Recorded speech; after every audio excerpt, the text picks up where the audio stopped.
আসসালামু আলাইকুম রহমতুল্লাহ। আশা করি আমরা সবাই ভালো আছি, আলহামদুলিল্লাহ। আমি ডক্টর মোসলে বলছি। তো আজকে আমাদের মেডিভার্স মাইক্রোবায়োলজি সেকেন্ড টার্মের লেকচার টপিক হ্যাপাটাইটিস ভাইরাসেস। তো খুবই ইম্পর্ট্যান্ট একটা ইস্যু এই বিষয়টা। আপনার প্রফেট টেবিলে এই যে সিস্টেমিক ভাইরোলজি থেকে যে কয়েকটা কমন ভাইরাস নিয়ে আপনি অবশ্যই ফেস করবেন আপনার স্যারদের, তার মধ্যে অন্যতম হচ্ছে এই হ্যাপাটাইটিস ভাইরাসেসগুলো। তার কারণ হচ্ছে ক্লিনিক্যালি আপনারা এত পেশেন্ট পাবেন এই যে ভাইরাল হ্যাপাটাইটিসের, অ্যাকিউট ভাইরাল হ্যাপাটাইটিসের ওয়ার্ডে। এই কারণে এটার উপর অনেক বেশি গুরুত্ব দেওয়া হয়, ঠিক আছে?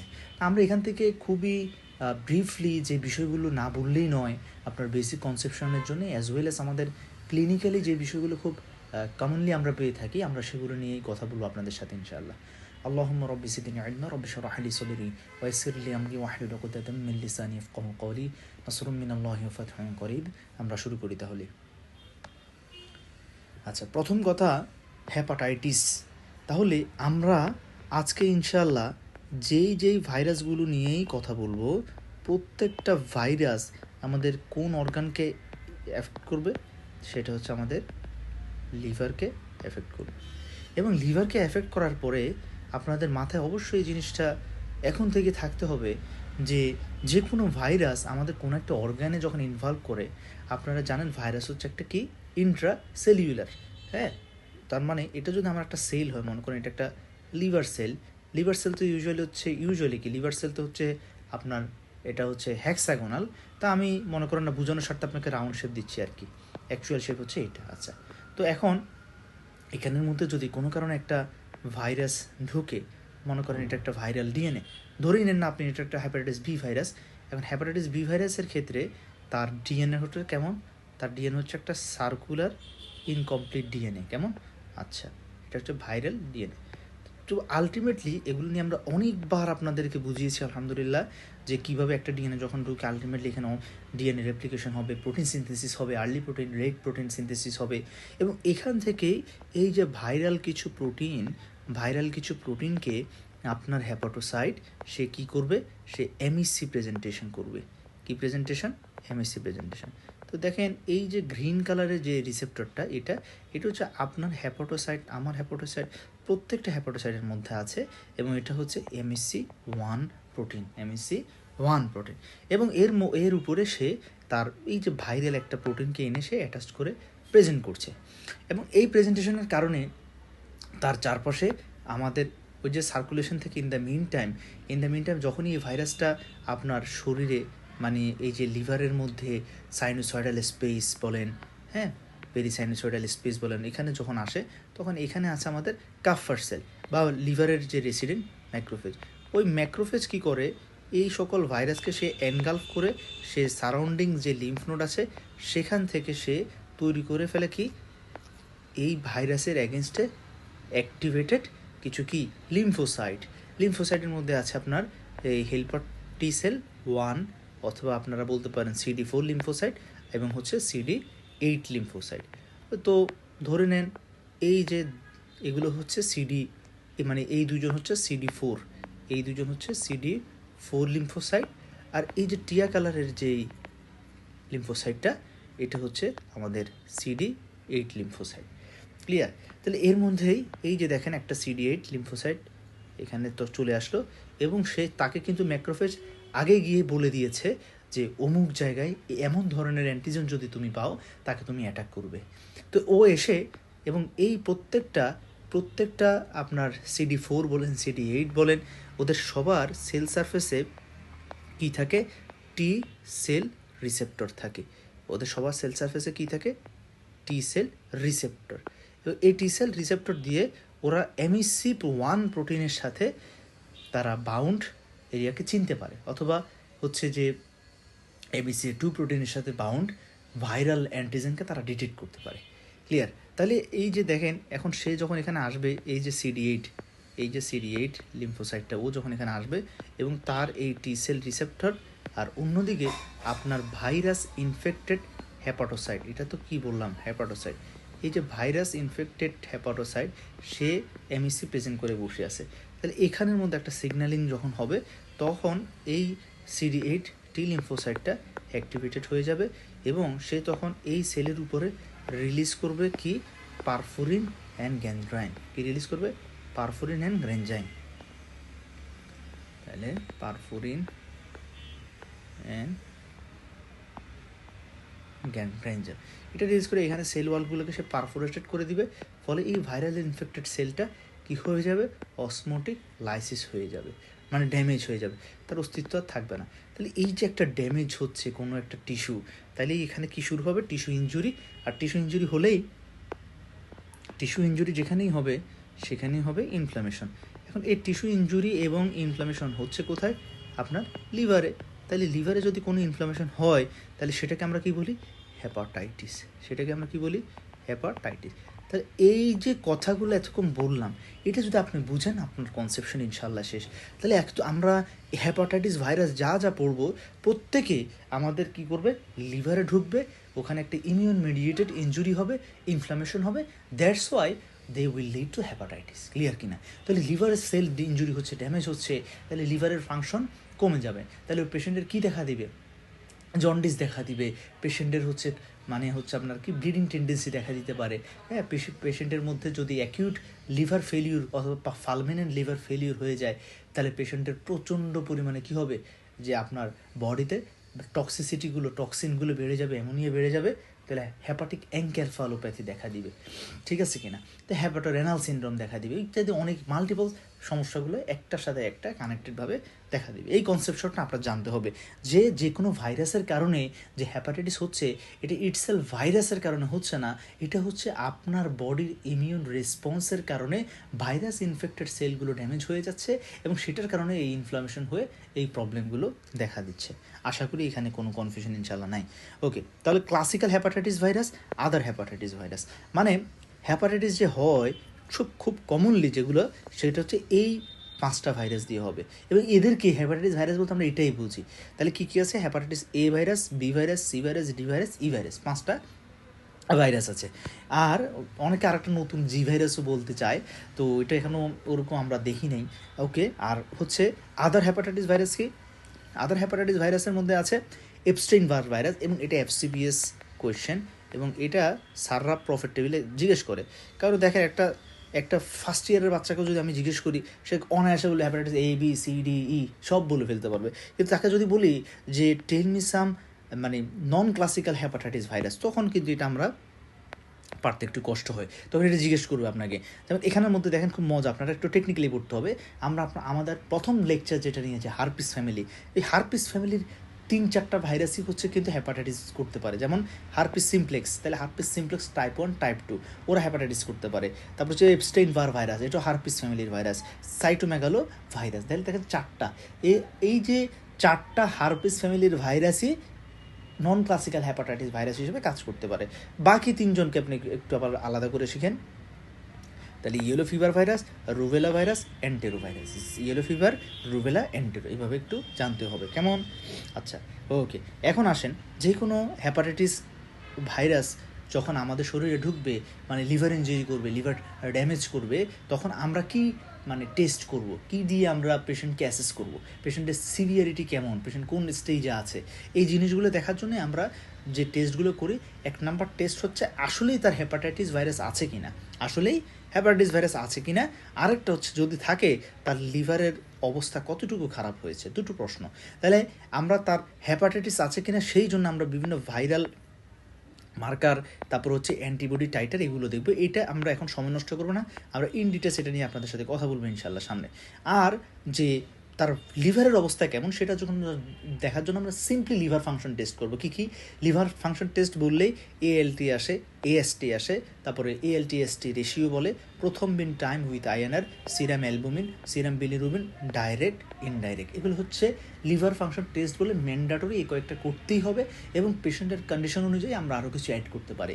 এবং এর মধ্যে একটা প্রশ্ন আপনাদের বলি, ডেভিডসনে যা আছে এবং স্যারদের খুব ফেভারিট, বিশেষ করে ক্লিনিক্যালি আর কি, যে তুমি এই যে অনেকগুলোই তো তুমি আমাকে বললা, ALT, AST, prothrombin time, serum albumin, serum bilirubin, তো এতগুলোর মধ্যে পেশেন্ট মনে করো তোমার পেশেন্টের টাকা নাই, তুমি সিঙ্গেল একটা টেস্ট করে তুমি লিভারের কন্ডিশন দেখতে চাচ্ছ, তুমি কোনটা করবে?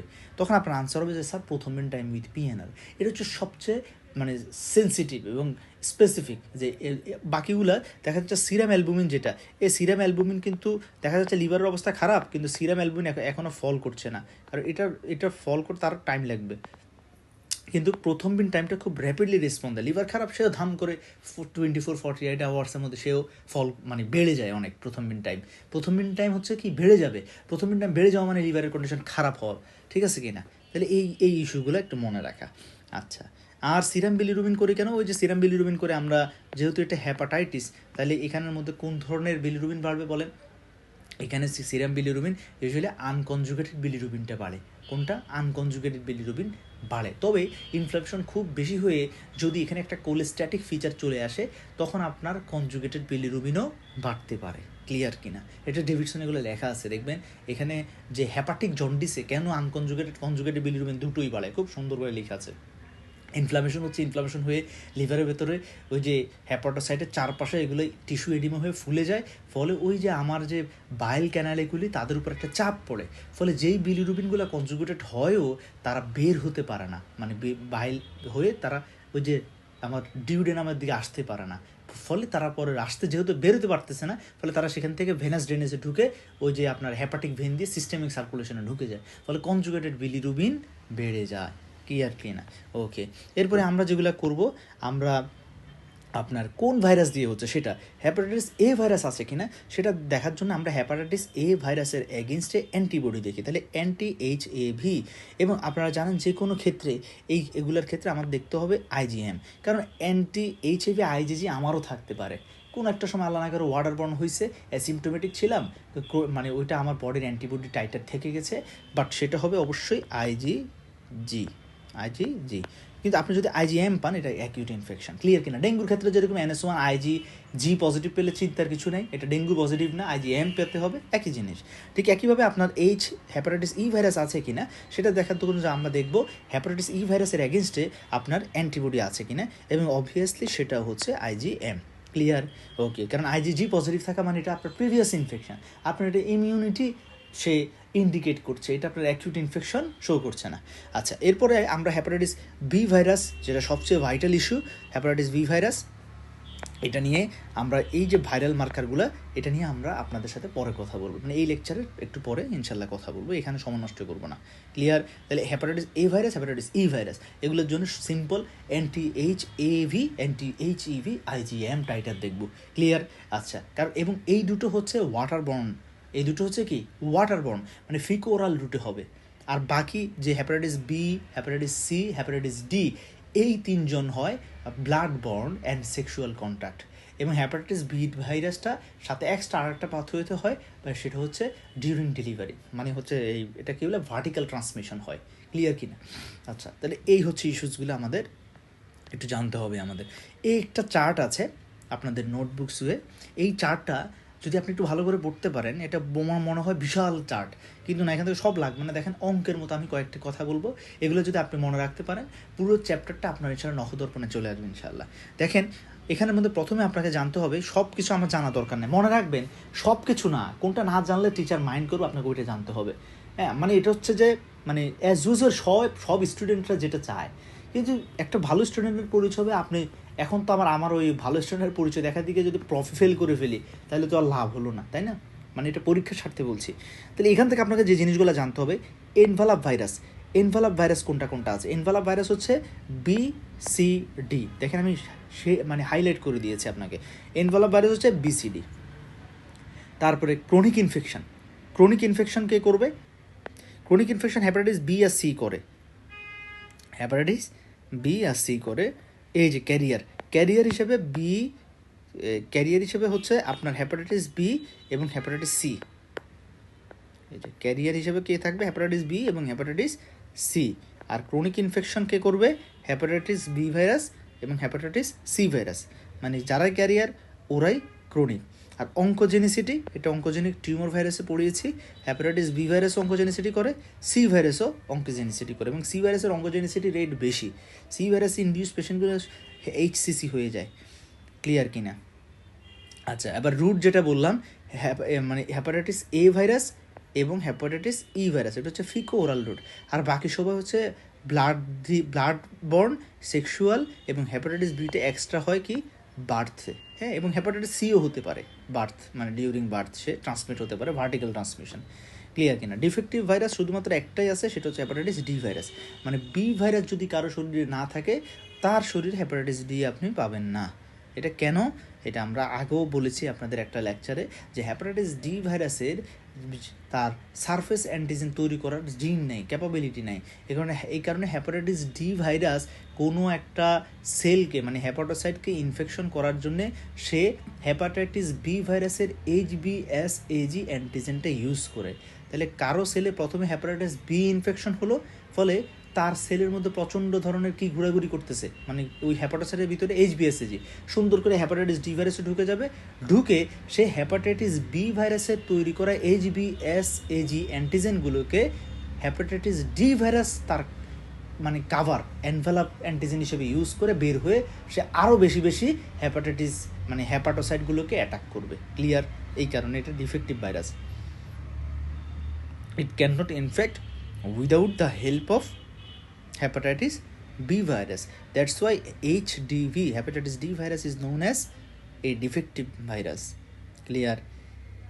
আচ্ছা, CLD কে করে? CLDও করে হ্যাপাটাইটিস বি এবং সি ভাইরাস। তাহলে সিম্পল দেখেন, সহজ আপনি চিন্তা করেন যে হ্যাপাটাইটিস বি ভাইরাস আর হ্যাপাটাইটিস সি ভাইরাস, ওরা অঙ্কোজেনিক ভাইরাস, ওরা ক্রনিক ক্যারিয়ার, ওরা ক্রনিক ইনফেকশন করে, ওরা CLD করে। সিম্পল, এই তিনটা কথা পারতে হবে। তাহলে কি কি? ওরা এক নাম্বার হচ্ছে হ্যাপাটাইটিস বি আর সি, ওরা ক্রনিক ইনফেকশন করে। তাহলে ক্রনিক ইনফেকশন করলে ওরা ক্যারিয়ার হিসেবে কাজ করবে, এবং ওরা যেহেতু ক্রনিক ইনফেকশন লিভার সিরোসিস হবে, সেখান থেকে ওরা অঙ্কোজেনিসি HCC হ্যাপাটোসেলুলার কার্সিনোমা করতে পারে। তাহলে এই কয়েকটা কথা আপনাকে মনে রাখতে হবে। এবং এই হ্যাপাটাইটিস বি সি ডি ওরা হচ্ছে ব্লাড বর্ন সেক্সুয়াল, এবং হচ্ছে হ্যাপাটাইটিস বি আর সি এর এক্সট্রা হচ্ছে তারা ডিউরিং বার্থ ট্রান্সমিট হতে পারে। এখন আসেন আমরা ইন্ডিভিজুয়ালি একটু কথা বলি। Hepatitis A virus, hepatitis A virus হচ্ছে, এই ফিচারগুলো একটু পড়ে নেবেন আপনারা। Pico RNA virus, single standard RNA virus, non envelope, one serotype. ঠিক আছে, এই কথাগুলো একটু পড়বেন। এগুলো যদি আপনারা এখন সময় না পান, না পড়লেও কোনো অসুবিধা নেই। এই চারটা পড়লে এখানের মধ্যে আপনার মানে ইনশাল্লাহ পাস করার জন্য যেটা দরকার সেটা এখানে চলে আসছে এই চার্টের মধ্যে। ক্লিয়ার কিনা? মানে একসাথে আর কি, যেগুলো আপনাদেরকে চটচট করে সারা ভাইভাতে ধরে, যে এই যে পাঁচটার মধ্যে ধরো তুমি হ্যাপাটাইটিস এ থেকেই বললা, এই পাঁচটার মধ্যে ডিএনএ ভাইরাস একমাত্র ওয়ান অ্যান্ড অনলি হলো হ্যাপাটাইটিস বি ভাইরাস, আর বাকি সবাই আরএনএ ভাইরাস। অনেক স্যাররা ফ্যামিলিটা জানতে চায়, ফ্যামিলি কে কোন ফ্যামিলির? তাহলে হ্যাপাটাইটিস বি হচ্ছে হ্যাপাটনা ফ্যামিলি, হ্যাপাটাইটিস সি হচ্ছে ফ্লেভি ফ্যামিলি। এগুলো সব আমি আমার প্রিভিয়াস ক্লাসগুলোতে আলোচনা করেছি। ডি হচ্ছে ডেল্টা ফ্যামিলি, হ্যাপাটাইটিস ই হচ্ছে হেপি ফ্যামিলি, আর হ্যাপাটাইটিস এ হচ্ছে পিকো আরএনএ ফ্যামিলি। তাহলে এই পাঁচটা আলাদা আলাদা ফ্যামিলি। এই জিনিসগুলো পড়লে ইনশাল্লাহ আপনি আর কোনোভাবেই আটকাবেন না। এখন আসেন হ্যাপাটাইটিস এ ভাইরাস কীভাবে হয়? আগেই বললাম ফিকোরাল রুটে হয়, মানে ওয়াটার বর্ন। মনে করেন কারো একজন, আল্লাহ না করে, সে হ্যাপাটাইটিস এ ইনফেক্টেড, তাহলে তার গাট লুমেনে কী করে হ্যাপাটাইটিস ভাইরাসগুলো তারা গাট লুমেনে যখন রেপ্লিকেট করে তারা তখন কি হয়, ওই শেডিং হয়ে হয়ে তারা ফিসেস দিয়ে বের হয়ে যায়। এখন এই ফিসেসটা কোনোভাবে আমার ওয়াটার সাইকেলে যদি ঢুকে, ওই ওয়াটারটা যদি আবার কেউ ভালোভাবে না ফুটিয়ে খায়, তাহলে ওই পানির মাধ্যমে সেটা আবার আপনার আমার জিআইটিতে ঢুকলে একইভাবে তখন এই যে মনে করেন এটা হচ্ছে আমার এই গ্যাস্ট্রোইন্টেস্টিনাল ট্র্যাক্ট, এখানের মধ্যে একটা হ্যাপাটাইটিস এ ভাইরাস ঢুকলো, এবং এটা হচ্ছে আমার গ্যাস্ট্রোইন্টেস্টিনাল ট্র্যাক্টের লাইনিং এপিথেলিয়াম, এবং সেখান থেকে তারা সুন্দর করে তারা ইনভেট করে চলে আসলো কোথায় বলেন? এই যে পোর্টাল ভেন থেকে তারা ঢুকে যাবে কোথায়? লিভারে এসেই তো তারা ইনফ্লামেশন শুরু করে দিবে। তাহলে hepatitis A virus GIT tract থেকে পোর্টাল সার্কুলেশনের মাধ্যমে আপনার লিভারে ঢুকে যায়, এবং সেখানে সে হ্যাপাটাইটিস করে। তাহলে এই কথাগুলাই, তাহলে ভাইরাস থ্রু ফিকোরাল রুটে ঢুকে ইন্টু জিআইটি, এবং জিআইটিতে সে কী করে? রেপ্লিকেটস ইন গ্যাস্ট্রোইন্টেস্টিনাল ট্র্যাক্ট। ফলে ওই যে সে আবার ট্রান্সমিট করে ফিসিসের মাধ্যমে ওয়াটার সাইকেলে। আর কিছু ভাইরাস পোর্টাল সার্কুলেশনের মাধ্যমে কোথায় চলে আসে? লিভারে, এবং ব্লাডে ঢুকে যায়। তাহলে লিভারে যখন ঢুকবে, একইভাবে এখানে ইমিউন মেডিয়েটেড সাইটোটক্সিক টি সেল মেডিয়েটেড ড্যামেজ হবে। তাহলে কী হবে? হ্যাপাটোসাইট ড্যামেজ হয়ে ইনজুরি, ইনফ্লামেশন, হ্যাপাটাইটিস। এই প্রত্যেকটা কথা ইন ডিটেলস এটা দিয়েই তো আমি লেকচার শুরু করছি, কারণ এটাই হচ্ছে প্রত্যেকটার প্যাথোজেনিসিটি। ক্লিয়ার? আচ্ছা, তাহলে এখানের মধ্যে এই যে ল্যাঞ্জের এই চারটা, এটা ওই চার্টের মধ্যে পড়িয়ে ফেলেছে আপনাদেরকে। তারপরে এই যে চারটা, এই যে চার্টটা, এটাও আপনাদেরকে একটু বলেছি, তারপর এটা আবার বলি, কারণ এটা স্যারদের খুব পছন্দের একটা জিনিস। মানে তুমি কোনটার ল্যাবরেটরি মার্কার কী, কোনটার ল্যাবরেটরি মার্কার কী। তাহলে আমি হ্যাপাটাইটিস বি এরটা আলাদা করে বলবো, বাকিগুলো একটু বলি। হ্যাপাটাইটিস এ ভাইরাসের ক্ষেত্রে আমরা কী দেখি? Hepatitis A virus antibody IgM, আগেও বলছি। হ্যাপাটাইটিস সি ভাইরাসের ক্ষেত্রে আমরা কী দেখি? অ্যান্টি এইচসিভি। এটাকে আমরা দেখবেন ওয়ার্ডে যখন ইন্টার্ন শুরু করবেন ইনশাল্লাহ অহরহ আপনারা এইভাবে লিখবেন, অ্যান্টি এইচসিভি, মানে হ্যাপাটাইটিস সি ভাইরাসের অ্যাগেইনস্টে অ্যান্টিবডি। ক্লিয়ার? এখন এই ক্ষেত্রে একটা ইস্যু হচ্ছে, কারো শরীরে যদি আপনি অ্যান্টি এইচসিভি পান, আপনি আমাকে প্রশ্ন করেন যে ভাইয়া এই অ্যান্টিবডি কি আইজিএম না আইজিজি? এটা আসলে আমরা অ্যান্টি এইচসিভি টোটাল করি, মানে এটা আপনি আইজিজি পাইলেও এটা ভয়ানক। আপনাকে এটা দেখতে হবে, ভাইরাল লোড করতে হবে তখন যে তার কাছে কিনা। কারণ হচ্ছে hepatitis C virus chronic infection করে বাট অ্যাসিমটোমেটিক। বুঝিয়েন, মানে তার পেশেন্টের কোনো একটা পেশেন্টের অ্যান্টি এইচসিভি অ্যান্টিবডি পেলেই আপনাকে অবশ্যই ভাইরাল লোড করে কনফার্ম করতে হবে। মানে অ্যান্টি এইচসিভি পজিটিভ পেলে আপনি বলতে পারবেন না যে তার হ্যাপাটাইটিস সি ইনফেকশন আছে, কিন্তু you have to must investigate the viral load. Clear কিনা?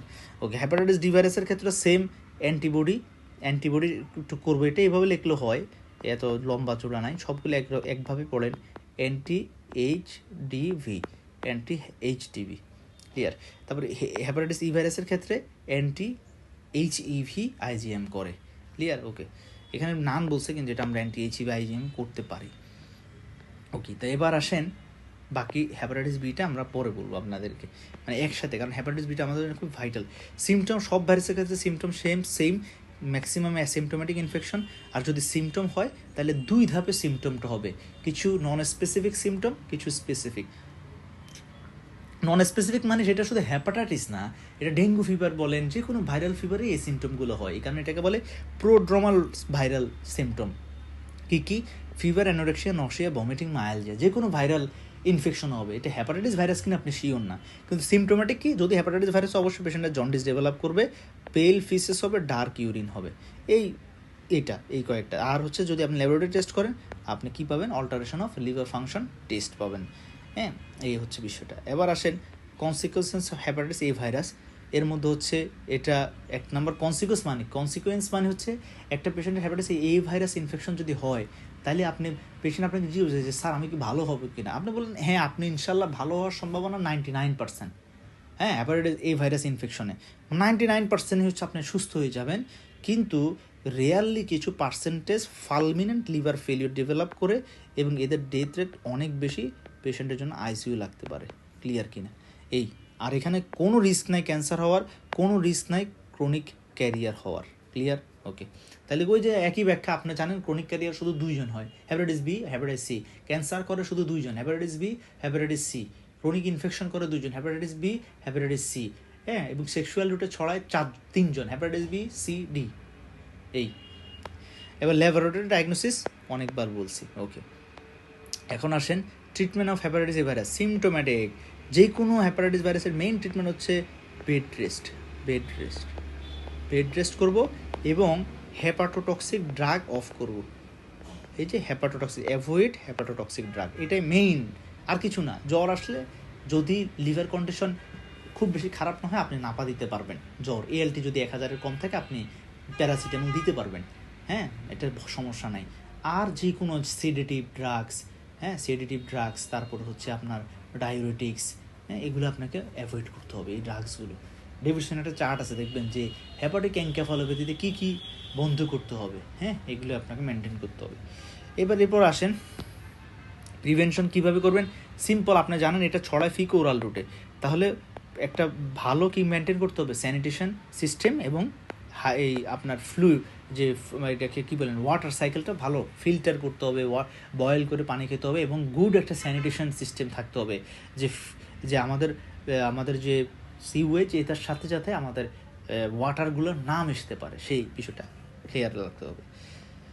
এটা যারা অতি ইন্টারেস্টেড পড়তে পারেন। হ্যাপাটাইটিস এর ভ্যাকসিন আছে, ভ্যাকসিনগুলো কীভাবে দেয় এই চার্টে খুব সুন্দর করে লেখা আছে, মানে এটা ধরে না, ইউজুয়ালি পড়তে চাইলে পড়তে পারেন, আমি দিয়ে রাখলাম।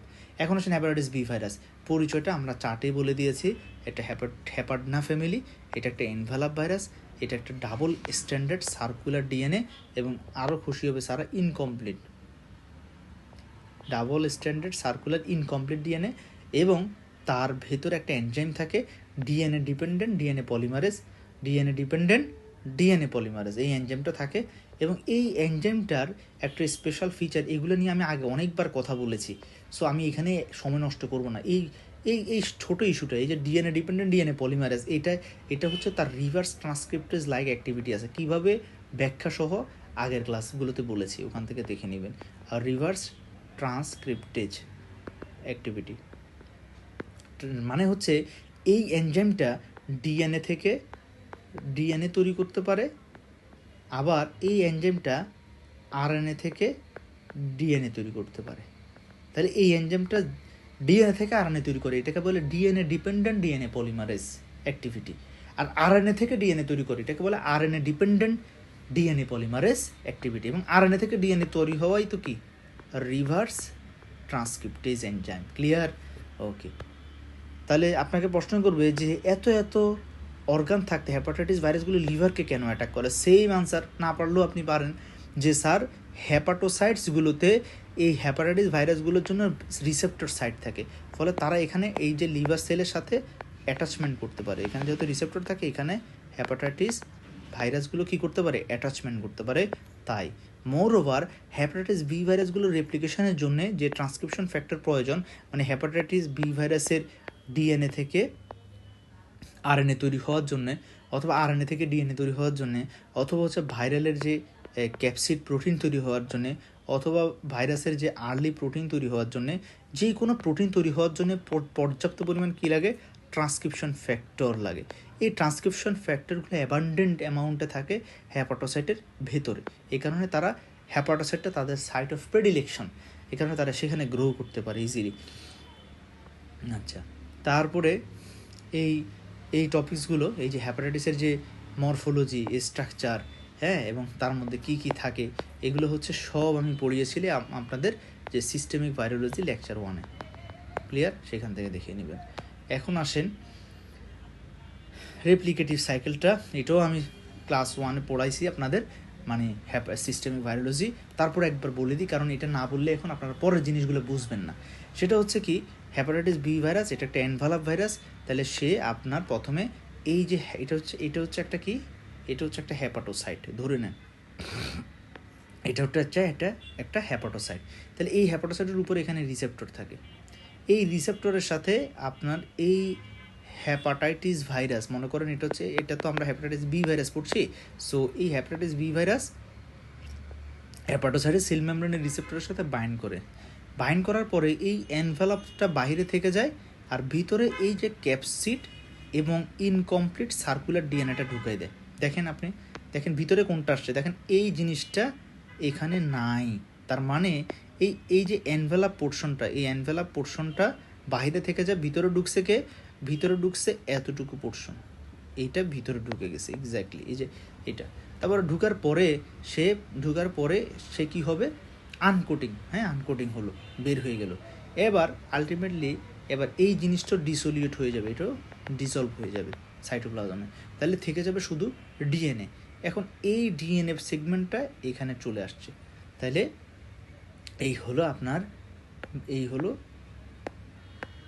এই যে ইনকমপ্লিট সার্কুলার ডিএনএটা এখন কি হয়ে গেছে? আপনার নিউক্লিয়াসে ঢুকে, এই যে নিউক্লিয়াসের ভিতরে ঢুকে সে কমপ্লিট হয়ে গেছে। মানে কমপ্লিট কেন? দেখেন এখানে এটা পুরো আছে, কিন্তু এই সাইকেলটা, এই ডিএনএটা কিন্তু পুরো নাই। এই যে এখানে একটা গ্যাপ, ফাঁকা জায়গা, কিন্তু এখানে দেখেন ডাবল স্ট্যান্ডার্ড পুরো একটা ডিএনএ, তাহলে কমপ্লিট হয়ে গেছে। তাহলে এই যে ডিএনএ থেকে হেপাটাইটিস বি ভাইরাসের ইনকমপ্লিট ডিএনএটাকে কমপ্লিট ডিএনএ বানায় ফেলছে। এটা কে করছে? এটা হচ্ছে ওই যে এনজাইমটা, হেপাটাইটিস বি ভাইরাসের এই যে ডিএনএ ডিপেন্ডেন্ট ডিএনএ পলিমারেজ এনজাইমটা, এই এনজাইমটা ডিএনএ ডিপেন্ডেন্ট ডিএনএ পলিমারেজ, সে ইনকমপ্লিট ডিএনএটাকে কমপ্লিট ডিএনএ বানায় ফেলছে। ওকে, এখন এই ডিএনএ থেকে তৈরি হবে কি? আরএনএ। মানে আমরা তো জানি যে ডিএনএ থেকে কি তৈরি হয়, বলেন? ডিএনএ থেকে আরএনএ তৈরি হয়, মানে এমআরএনএ আর কি। ডিএনএ থেকে তো এমআরএনএ তৈরি হয়, এই যে এমআরএনএ তৈরি হইল, হ্যাঁ। তাহলে আর একদিকে এমআরএনএ তৈরি হলো, এবং এই এমআরএনএটা আপনার সেলের হেপাটোসাইটের রাইবোসোমে বসে সে কি তৈরি করবে? ট্রান্সলেশন করে প্রোটিন তৈরি করবে, আর্লি প্রোটিন, লেট প্রোটিন। অন্যদিকে এই ডিএনএ থেকে কিছু কিছু জিনোমিক আরএনএ তৈরি হবে। জিনোমিক আরএনএ মানে এই যে এরকম একটা লম্বা জিনোমিক আরএনএ তৈরি হলো, এইটা ডিরেক্ট আরএনএ, নট এমআরএনএ, এটা ডিরেক্ট আরএনএ, এটা নিউক্লিয়াসের বাইরে যাবে না। এই আরএনএটা থেকে আবার তৈরি করতেছে কি দেখেন, এই যে তীর চিহ্ন দিয়ে কী তৈরি করছে, ডিএনএ। এই যে আরএনএ থেকে ডিএনএ করতেছে, এটাও কে তৈরি করে? এই হেপাটাইটিস বি ভাইরাসের ডিএনএ পলিমারেজ এনজাইম। তাহলে সে এখন আরএনএকে কপি করে ডিএনএ বানাচ্ছে, তাহলে আরএনএ ডিপেন্ডেন্ট ডিএনএ পলিমারেজ, এটাই হচ্ছে রিভার্স ট্রান্সক্রিপ্টেজ অ্যাক্টিভিটি। তাহলে এই যে আবার ডিএনএ তৈরি হলো। এখন আপনি বললেন ভাইয়া এত কাহিনীর দরকার কে? দরকার হচ্ছে হেপাটাইটিস বি ভাইরাসটা আপনার হেপাটোসাইটকে আক্রমণ করার আগে তার জেনেটিক ম্যাটেরিয়ালটা কি ডিএনএ ছিল না আরএনএ ছিল? অবভিয়াসলি ডিএনএ ছিল, কারণ একমাত্র হেপাটাইটিস বি ভাইরাসটা একটা কী ভাইরাস? DNA virus. তাহলে সে আপনার হেপাটোসাইট থেকে বের হওয়ার সময়ও তার ভিতরে কি নিয়ে বের হবে? তার ভিতরে কি নিয়ে বের হবে? ডিএনএ নিয়ে বের হবে, ডিএনএ নিয়ে বের হবে। তাহলে এই কারণেই সে প্রথমে তার এই ডিএনএ থেকে কিছু এমআরএনএ তৈরি করে প্রোটিন তৈরি করতেছে, ওই যে সারফেস ক্যাপসিড ট্যাপসিড তৈরি করার জন্য। আর এই ডিএনএ থেকে প্রথমে জেনেটিক আরএনএ তৈরি করলো, তারপরে ওই জেনেটিক আরএনএ থেকে আবার সে ডিএনএ তৈরি করলো। হ্যাঁ, এবার এই ডিএনএগুলোকে সে এখানে ঢুকাবে, তার ক্যাপসিড প্রোটিন টোটিন দিয়ে কাভার করে সে বের করে দিবে। ক্লিয়ার? তাহলে এই হচ্ছে আমাদের ইস্যুসগুলো। ওকে, এবার আমরা আসি এখানের মধ্যে আরেকটা কথা একটু বলি। আচ্ছা, এটা আমি এখানে আপনাদের বলি। তাহলে দেখেন হেপাটাইটিস বি ভাইরাসটা সে তার ওই যে যখন HBsAg এই প্রোটিনগুলো যখন তৈরি করে, মানে সারফেস অ্যান্টিজেন প্রোটিন, এগুলো সে তৈরি করে কোথায় পাঠায়? আপনার আমার হেপাটোসাইটের এন্ডোপ্লাজমিক রেটিকুলামে পাঠায়। এন্ডোপ্লাজমিক রেটিকুলাম সেগুলোকে প্যাকেট করে করে করে তারা হেপাটোসাইটের উপরে এগুলোকে লাগাই দেয়। তাহলে দেখেন সারফেস অ্যান্টিজেনটা লাগতেছে কোথায়? আমাদের হেপাটোসাইটের সেল মেমব্রেনে। এরপরে সে বাকিগুলা কাভার করবে। এই যে ক্যাপসিড প্রোটিন দিল, মানে এই গ্রিন কালার, এটা হলো ক্যাপসিড প্রোটিন হেপাটোসাইট ভাইরাস, মানে হেপাটাইটিস বি ভাইরাসের ক্যাপসিড প্রোটিন। আর ভিতরে সে তৈরি করলো একটা ইনকমপ্লিট ডাবল স্ট্যান্ডার্ড ডিএনএ।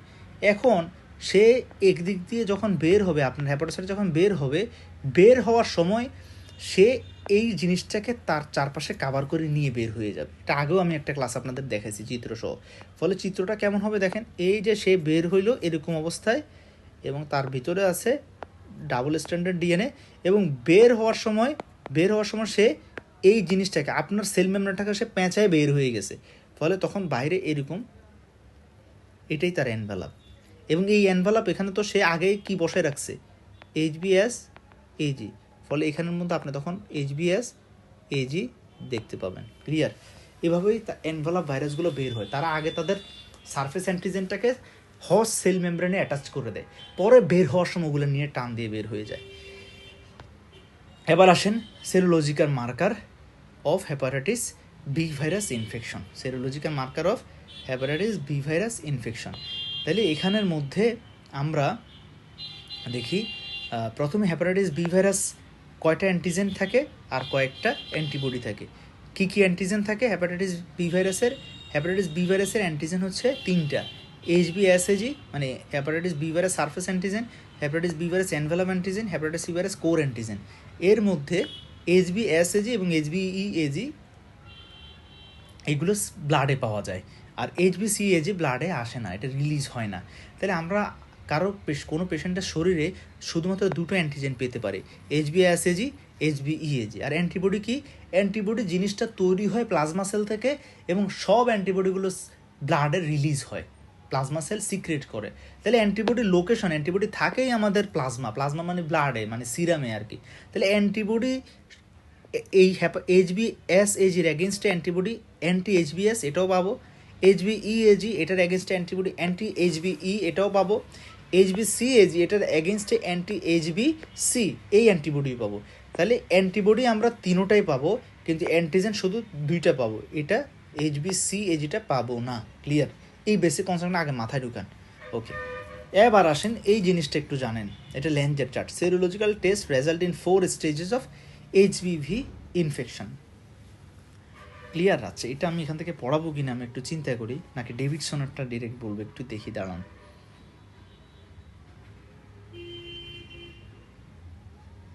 আচ্ছা একটু বলে দিই, যেহেতু আপনারা ল্যাঙ্গুয়েজ থেকে আপনাদের ধরবে। প্রথমে আসেন অ্যাকিউট ডিজিজ।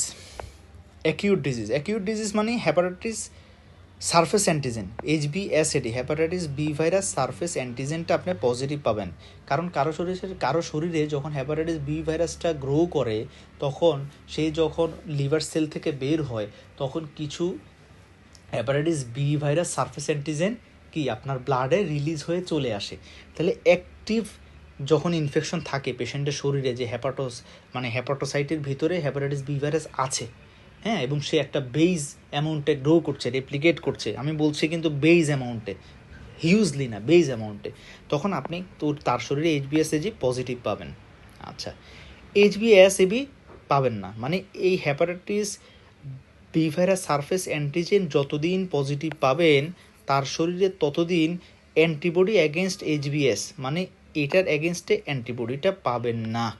এটার হিসেব কি, সহজ হিসেব, মনে করেন এটা আমি একটু বুঝাই। এটা হচ্ছে অ্যান্টিজেনের নাম হচ্ছে HBsAg, আর এটা হচ্ছে এই অ্যান্টিজেনের অ্যাগেনস্টে অ্যান্টিবডি মানে হচ্ছে HBs।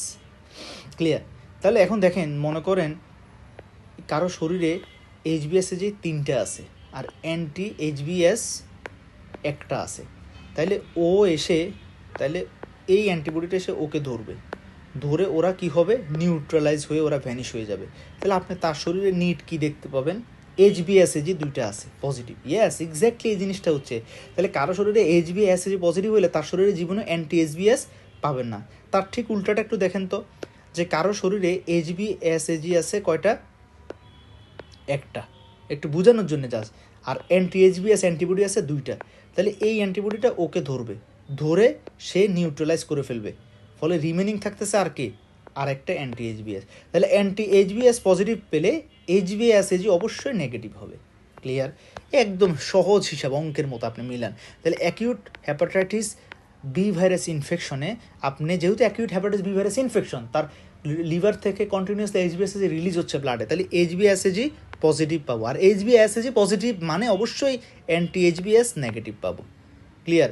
আর একটা কথা লিখে রাখেন, কারো শরীরে কখনো জীবনে কোনো সময়ের জন্য যদি হ্যাপাটাইটিস বি ভাইরাস ঢুকে, তার বডিতে antibody against hepatitis B virus core antigen ওইটা তৈরি হয়ে যাবে এবং সেটা আপনি পজিটিভ পাবেন। তাহলে এটা কি, antibody against hepatitis B virus core antigen, মানে ওই যে একটা অ্যান্টিজেন ছিল না, HBsAg, এটা এই যে দেখেন HBsAg, এই অ্যান্টিজেনটা, এই অ্যান্টিজেনের এগেইনস্টে অ্যান্টিবডি, এটাকে কি বলে, অ্যান্টিবডি HBc। মানে এগুলাকে আপনি HBcAvও লিখতে পারেন অথবা HBsও লিখতে পারেন, মানে এই কথাটাকে আপনি এইভাবে লিখতে পারেন, HBc। এটাই আমি পছন্দ করি, আমি এইভাবেই লিখি, দুইটাই রাইট। তাহলে আমি আপনাদেরকে আগেই বলছি যে আমরা কোর অ্যান্টিজেনটা ব্লাডে পাই না, আমরা কি পাই, কোর অ্যান্টিজেনের অ্যাগেনস্টে অ্যান্টিবডিটা পাই। এবং কি বললাম, কারো শরীরে কখনো কোনো সময়ের জন্য যদি হ্যাপাটাইটিস ভাইরাস ঢুকে, বি ভাইরাস, তাহলে তার শরীরে ওই কোর অ্যান্টিজেনের অ্যাগেনস্টে অ্যান্টিবডি পাবেন, তাহলে এই কারণে এটা পজিটিভ। তাহলে অ্যাকিউট ইনফেকশনে আমরা কি পজিটিভ পাই আর কি নেগেটিভ পাই, এগুলো জানতে হবে। ক্লিয়ার? বুঝতে পারছি কি না আমি বিষয়টা? এগুলো বারবার প্র্যাকটিস করতে হবে। আমি যে কথাগুলো বলতেছি এগুলো আপনি একটু 2বার করে শুনবেন, ইনশাল্লাহ আপনার কোনো কনফিউশন থাকবে না। এই প্রথমবার শুনলে একটু জটিল মনে হয়, ক্লিয়ার কি না? ওকে, এখন আসেন একটা আমরা ক্রনিক ক্যারিয়ার স্টেট মানে তার শরীরে এখনও হ্যাপাটাইটিস বি ভাইরাস আছে ডরমেন্ট অবস্থায়, কিন্তু তার শরীরে কোনো সিমটম নাই, কিন্তু তার ভিতরে কিন্তু হ্যাপাটাইটিস বি ভাইরাসটা গ্রো করতেছে এবং ব্লাডে, লিভার থেকে HBsAg অ্যান্টিজেন রিলিজ হচ্ছে।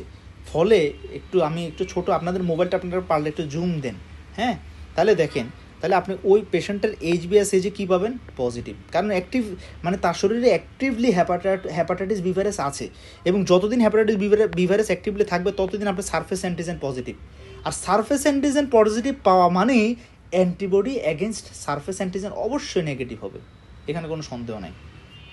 ওকে, তারপরে হচ্ছে আমি বললাম যেহেতু তার শরীরে হ্যাপাটাইটিস বি ভাইরাস আছে, তাহলে অবশ্যই আপনি অ্যান্টিবডি অ্যাগেনস্ট এইচবিসি এটাও পজিটিভ পাবেন। তখন আপনি প্রশ্ন করবেন যে ভাইয়া এই জিনিসটা মানে অ্যাকিউট ডিজিজ এবং ক্রনিক ক্যারিয়ারের মধ্যে তো আমি কোনো ডিফারেন্স দেখতেছি না। দেখেন তো আপনি এই বক্সটা একটু মিলান, অ্যাকিউট ডিজিজ আর এই যে ক্রনিক ক্যারিয়ার, দেখেন তো এখানে কোনো ডিফারেন্স আছে? কোনো ডিফারেন্স আছে এই দুইটার মধ্যে? নাই। তাহলে আপনি বলুন ভাই আমি আলাদা করবো কীভাবে? এক্স্যাক্টলি আলাদা করবেন কিভাবে? ওই জিনিসটা ডেভিডসনে ভালো লেখা আছে কি, আমি একটু মুখে বলে দিই যে অ্যাকিউট ডিজিজের ক্ষেত্রে আপনি পেশেন্টের লিভার ফাংশন অল্টার হয়ে যাবে। লিভার ফাংশন মানে এএলটি বেড়ে যাবে। কিন্তু ক্রনিক ক্যারিয়ার স্টেটে আপনি পেশেন্টের এএলটি নর্মাল পাবেন। নর্মাল মানে তার লিভার ফাংশন করলে দেখবেন নর্মাল, কিন্তু এইচবিএসসি পজিটিভ। আর অ্যাকিউট ডিজিজের ক্ষেত্রে তার লিভার ফাংশন দেখবেন কি হয়ে গেছে, উল্টাপাল্টা হয়ে গেছে, অ্যাবনর্মাল, এএলটি বেড়ে যাচ্ছে, এএসটি বেড়ে যাচ্ছে, প্রথম মিন টাইম বেড়ে যাচ্ছে, এবং এইচবিএসএস তো পজিটিভ আছেই। তাহলে এইচবিএসএসই positive with altered liver function, acute infection. এইচবিএসএসই positive but otherwise clinically patient is stable and liver function is normal. This is chronic carrier state. Clear কিনা? এই কথাগুলো ভেরি ভেরি ইম্পর্টেন্ট ইনশাল্লাহ আপনার ক্লিনিক্যাল লাইফের জন্য, এগুলো একটু ভালো করে মনে রাখতে হবে। এখন আসেন কমপ্লিট রিকাভারি, মানে আল্লাহ না করুক আপনার হ্যাপাটাইটিস বি ভাইরাস আপনার ছিল, আপনি অসুস্থ ছিলেন, সিমটোম্যাটিকও হতে পারে অথবা অ্যাসিমটোম্যাটিক, মানে হ্যাপাটাইটিস বি ভাইরাস আপনার ছিল বাট আপনার কোনো জন্ডিস হয় নাই, আপনি দেখছেন কোনো এককালে আল্লাহ না করুক টেস্ট করে দেখছেন এইচবিএসএসি পজিটিভ, কিন্তু আপনি 6 মাস পরে আবার যখন টেস্ট করলেন দেখলেন যে এইচবিএসএসি নেগেটিভ হয়ে গেছে এবং আপনার কোনো সিমটম নাই, তাহলে এটা বলে কমপ্লিট রিকাভারি। তাহলে দেখেন রিকাভারি যেহেতু বললাম, তাহলে দুনিয়াদারি উল্টে যাক। রিকাভারি মানে আপনি রিকাভার্ড, আপনি সুস্থ, তার মানে অবশ্যই প্রথম শর্ত এইচবিএসএ যে সারফেস অ্যান্টিজেন নেগেটিভ হইতে হবে। এই কারণে কমপ্লিট রিকাভারিতে এইচবিএসএ যে কী হবে, নেগেটিভ। এইচবিএসএ যে যার নেগেটিভ হবে অবশ্যই দুনিয়াদারি উল্টে গেলেও তার অ্যান্টিবডি অ্যাগেনস্ট এইচবিএস পজিটিভ হইতে হবে, হয়েছে, শেষ। আর আমি বললাম আপনি রিকাভারি, আপনি ইনফেক্টেড, আপনার সিমটোমেটিক অ্যাসিমটোমেটিক দেখার দরকার না, আপনার শরীরে হ্যাপাটাইটিস বি ভাইরাস ঢুকছে কিনা বলেন। ঢুকছে, তার শরীরে ঢুকছে এবং সে রিকাভার্ড। যেহেতু ঢুকছে, কারো শরীরে একটা বারের জন্য যদি হ্যাপাটাইটিস বি ভাইরাস ঢুকে, তার শরীরে antibody against core antigen positive চলে আসছে। দেখছেন কিনা? এই হচ্ছে ইস্যুগুলোই দেখেন, অঙ্ক আপনার এটা মুখস্থ করতে হচ্ছে না। তাহলে সেই রিকাভার্ড, তাহলে এইচবিএসএসি পাবো না, এইচবিএসএসি পাচ্ছি না, তাহলে অ্যান্টি এইচবিএস পাবো। তার শরীরে যেহেতু হ্যাপাটাইটিস বি ভাইরাস একবারের জন্য ঢুকছে, তাহলে অ্যান্টিবডি এইচবিসি পাবো, শেষ অঙ্ক। তাহলে এই চারটা ইনশাল্লাহ আশা করি প্রত্যেকটি স্টুডেন্ট আপনাদের ইনশাল্লাহ কোনো কনফিউশন নাই। আরেকবার দেখেন না বুঝলে, আর একটা ইস্যু একটু বলি এটা দেখেন। তাহলে আমি বললাম 3টে অ্যান্টিবডি থাকে আর 2টে অ্যান্টিজেন থাকে, মানে যেগুলো আমরা ল্যাবরেটরিতে পাই। কি বলছি? 3টে অ্যান্টিবডি থাকে, অ্যান্টি এইচবিএস, অ্যান্টি এইচবিসি, অ্যান্টি এইচবিই, আর 2টে অ্যান্টিজেন থাকে, মানে ল্যাবরেটরিতে আমরা পাই। একটা হচ্ছে কি এইচবিএসএজি, আরেকটা হচ্ছে এইচবিইএজি। এখন আপনার প্রশ্ন, ভাইয়া কোন অ্যান্টিবডিটা সবার আগে আসে? আপনি একটু চিত্র দেখলেই বুঝবেন কোন অ্যান্টিবডিটা সবার আগে আসে। দেখেন এখানের মধ্যে এই যে এই লাল কালারের অ্যান্টিবডি দেখেন, এই তীর চিহ্নটা দেখেন, এটা হচ্ছে সময়। তাহলে সবার আগে দেখেন এখানে কে আসছে, মানে এগুলো তো অ্যান্টিজেন, আমি বলছি অ্যান্টিবডি। তাহলে দেখেন এই লাল দাগটা সবার আগে আসছে। এই লাল দাগটা এইটা কোন অ্যান্টিবডিকে ইন্ডিকেট করে? অ্যান্টি এইচবিসি, মানে কোর অ্যান্টিজেনের এগেনস্টে অ্যান্টিবডিটা সবার আগে ব্লাডে পাবেন পজিটিভ, ঠিক আছে? আচ্ছা, তাহলে এটা যদি অ্যাকিউট ইনফেকশন হয়, অ্যান্টি এইচবিসি আইজিএমটা পাবেন এবং এরপরে আইজিএমটা কমে যাবে আর রিমেনিং থেকে যাবে আইজিজি। বুঝছেন? একটু বুঝেন, ভালো করে বুঝেন, আমি আপনাকে দেখাচ্ছি। এই যে প্রথমে সবার আগে চলে আসলো অ্যান্টি এইচবিসি। এখন যে কোনো অ্যান্টিবডির তো আবার 2টা টাইপ, এটা আইজিএম, একটা আইজিজি। এই আইজিএমটা 6 মাস পরে আইজিএমটা কমে যায়, কিন্তু আইজিজিটা থেকে যায় লাইফ টাইম। ওই যে বলছি কোনো একবারের জন্য হয়, তাহলে এটা হচ্ছে আইজিজি আর এটা হচ্ছে আইজিএম। তাহলে সবার আগে কোন অ্যান্টিবডি আসে? অ্যান্টি এইচবিসি, এটা সবার আগে আসে। তারপরে কোনটা আসে? তারপরেরটা দেখেন, তারপর হচ্ছে গ্রিন কালারের, এই যে দেখেন রেডের পরে গ্রিন কালারের অ্যান্টিবডি আসছে, তো গ্রিন কালার হচ্ছে অ্যান্টি এইচবিই। ইয়াস, তাহলে অ্যান্টি এইচবিইটা আসছে। ওকে, তারপরে কোনটা আসে? পিঙ্ক কালারেরটা দেখেন, পিঙ্ক কালারেরটা হচ্ছে অ্যান্টি এইচবিএস। তাহলে সবার প্রথমে আসে অ্যান্টিবডি এই অ্যাগেনস্ট এইচবিসি, তারপরে আসে অ্যান্টিবডি অ্যাগেনস্ট এইচবিই, অ্যান্টিবডি অ্যাগেনস্ট এইচবিই, তারপরে আসে অ্যান্টিবডি অ্যাগেনস্ট এইচবিএস। ক্লিয়ার? এই হচ্ছে ইস্যুগুলো। আচ্ছা, আরেকটা জিনিস বলি, যেটা না পারলে আপনাকে স্যার এক প্রকার ফেলই করাই দিবে, আল্লাহ না করুক, সেটা হচ্ছে উইন্ডো পিরিয়ড। উইন্ডো পিরিয়ড মানে হ্যাপাটাইটিস বি ইনফেকশন আছে কিন্তু আপনি এইচবিএসএজি নেগেটিভ পাচ্ছেন। সবচেয়ে দামি কথা, আমি প্রথমে বলছি না যে হ্যাপাটাইটিস আছে, অ্যাক্টিভ ইনফেকশন মানে এইচবিএসএজি পজিটিভ পাইতেই হবে। একটা কেস আছে, একটা সিচুয়েশন আছে এইচবিএসএজি নেগেটিভ কিন্তু পেশেন্টের হ্যাপাটাইটিস অ্যাক্টিভলি ইনফেকশন আছে, তখন আপনি কেমনে বের করবেন? এখন দেখেন তখন কিভাবে বের করবেন, তার কথা হচ্ছে যেহেতু তার এইচবিএসএজি নেগেটিভ, এইচবিএসএজি নেগেটিভ এবং শর্ত অনুযায়ী আমি বলছি যদি এইচবিএসএজি নেগেটিভ হয় তার অ্যান্টি এইচবিএস পজিটিভ হওয়ার কথা, তাহলে এইচবিএসএজি এটা নেগেটিভ, তাহলে অ্যান্টিবডি এইচবিএসটা পজিটিভ হওয়ার কথা কিন্তু তার ওইটাও নেগেটিভ। তার মানে তার শরীরে এইচবিএসএজিও নাই, অ্যান্টিবডি এইচবিএসও নাই, কিন্তু আস্তে করে দেখতেছেন তার শরীরে অ্যান্টিবডি এইচবিসি পজিটিভ আছে।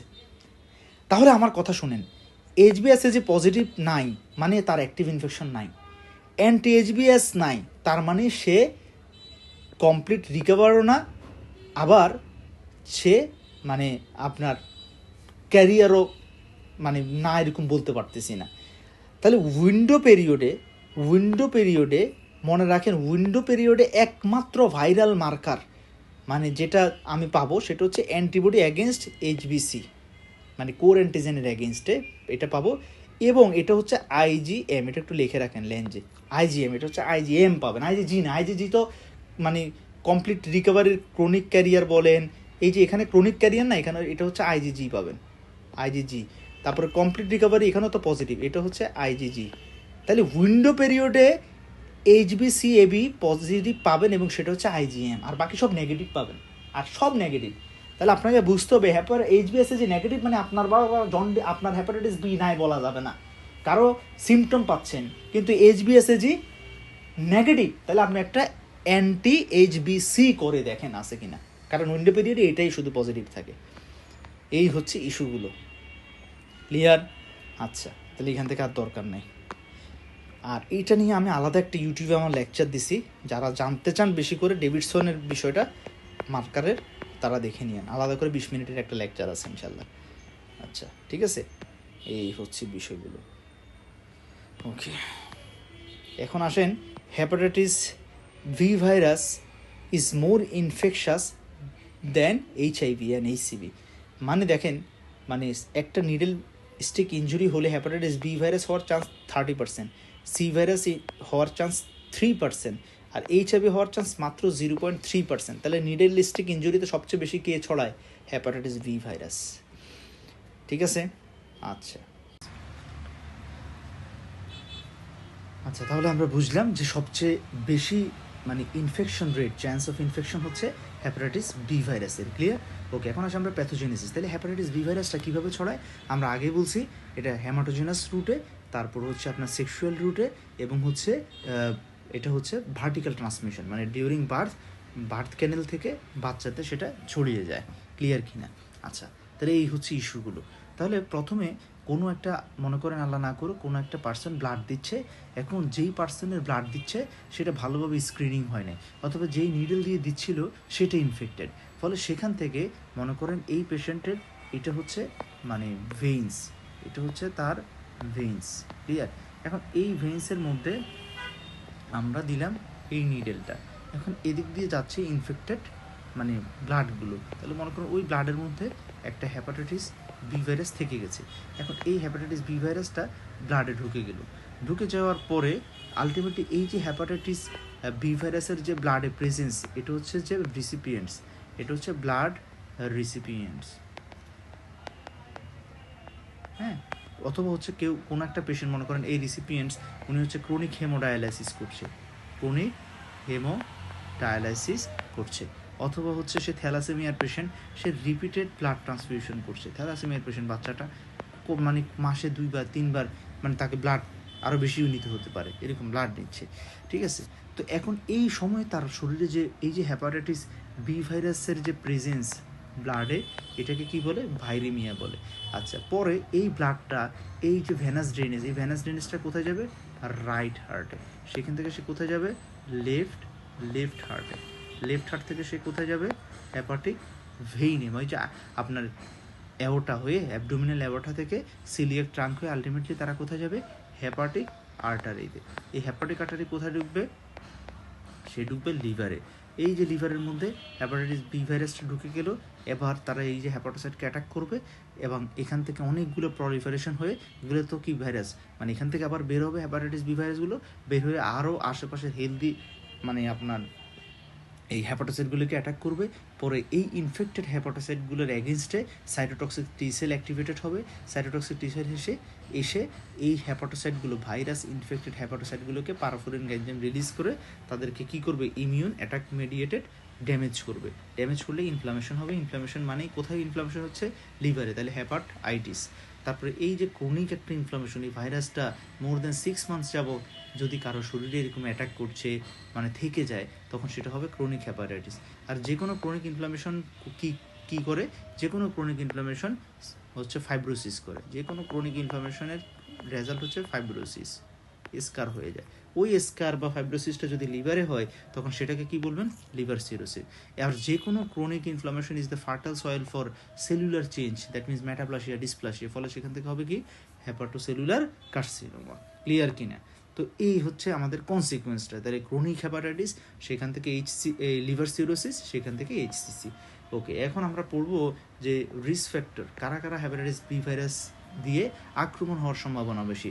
তো একদম সহজ, যারা যারা ব্লাডের কন্ট্যাক্টে বেশি, যারা যারা নিডেলের কন্ট্যাক্টে বেশি, যারা যারা মানে মাল্টিপল সেক্সুয়াল কন্ট্যাক্টের চান্স বেশি, ঠিক আছে। তারপরে হচ্ছে আরেকটা হচ্ছে কি, ডিউরিং বার্থ, বাচ্চা মানে ইনফেক্টেড মাদার থেকে বাচ্চায় ছড়িয়ে যাওয়া, মানে ভার্টিক্যাল ট্রান্সমিশন। ক্লিয়ার? তাহলে এখন আপনি এইগুলো পড়লে আর কিছু বলা লাগে না। তাহলে ব্লাড, দ্যাট মিনস ব্লাড ও ব্লাড প্রোডাক্ট রেগুলারলি যারা নেয়। তারপরে যে হেমোডায়ালিসিস, কন্টিনিউয়াসলি একটা মেশিন অনেকজনকে হেমোডায়ালিসিস করছে মনে করেন, তো ভালোভাবে যদি সেটা ইউটিলাইজ না হয়, এই কারণেই তো আমরা ডায়ালিসিস করার আগে, যাতে আরেকটা পেশেন্ট ক্ষতিগ্রস্ত না হয়, ওই কারণে ডায়ালিসিস করার আগে অবশ্যই আমাদের পেশেন্টের কী চেক করে নিই, এইচবিএসএজি, অ্যান্টি এইচসিভি, এইচআইভি, এগুলো আমরা চেক করে নিই ম্যান্ডেটরি। কেন? এটা পেশেন্টের সেফটির জন্য না, এটা হচ্ছে আরেকজন পেশেন্টের সেফটির জন্য। ক্লিয়ার? ওকে। তারপরে হচ্ছে অর্গান ট্রান্সপ্ল্যান্টেশন, এই যে মনে করেন লিভার ট্রান্সপ্ল্যান্ট করতেছেন অথবা কিডনি ট্রান্সপ্ল্যান্ট করতেছেন, সেখান থেকেও তো আপনার এই হ্যাপাটাইটিস বি ভাইরাসগুলো, যেহেতু ব্লাড কন্ট্যাক্ট একটা এখানে, সেখান থেকেও চলে আসতে পারে। ক্লিয়ার কিনা? আর এখানে তো বললাম হোমোসেক্সুয়াল, হেটারোসেক্সুয়াল বিষয়গুলো।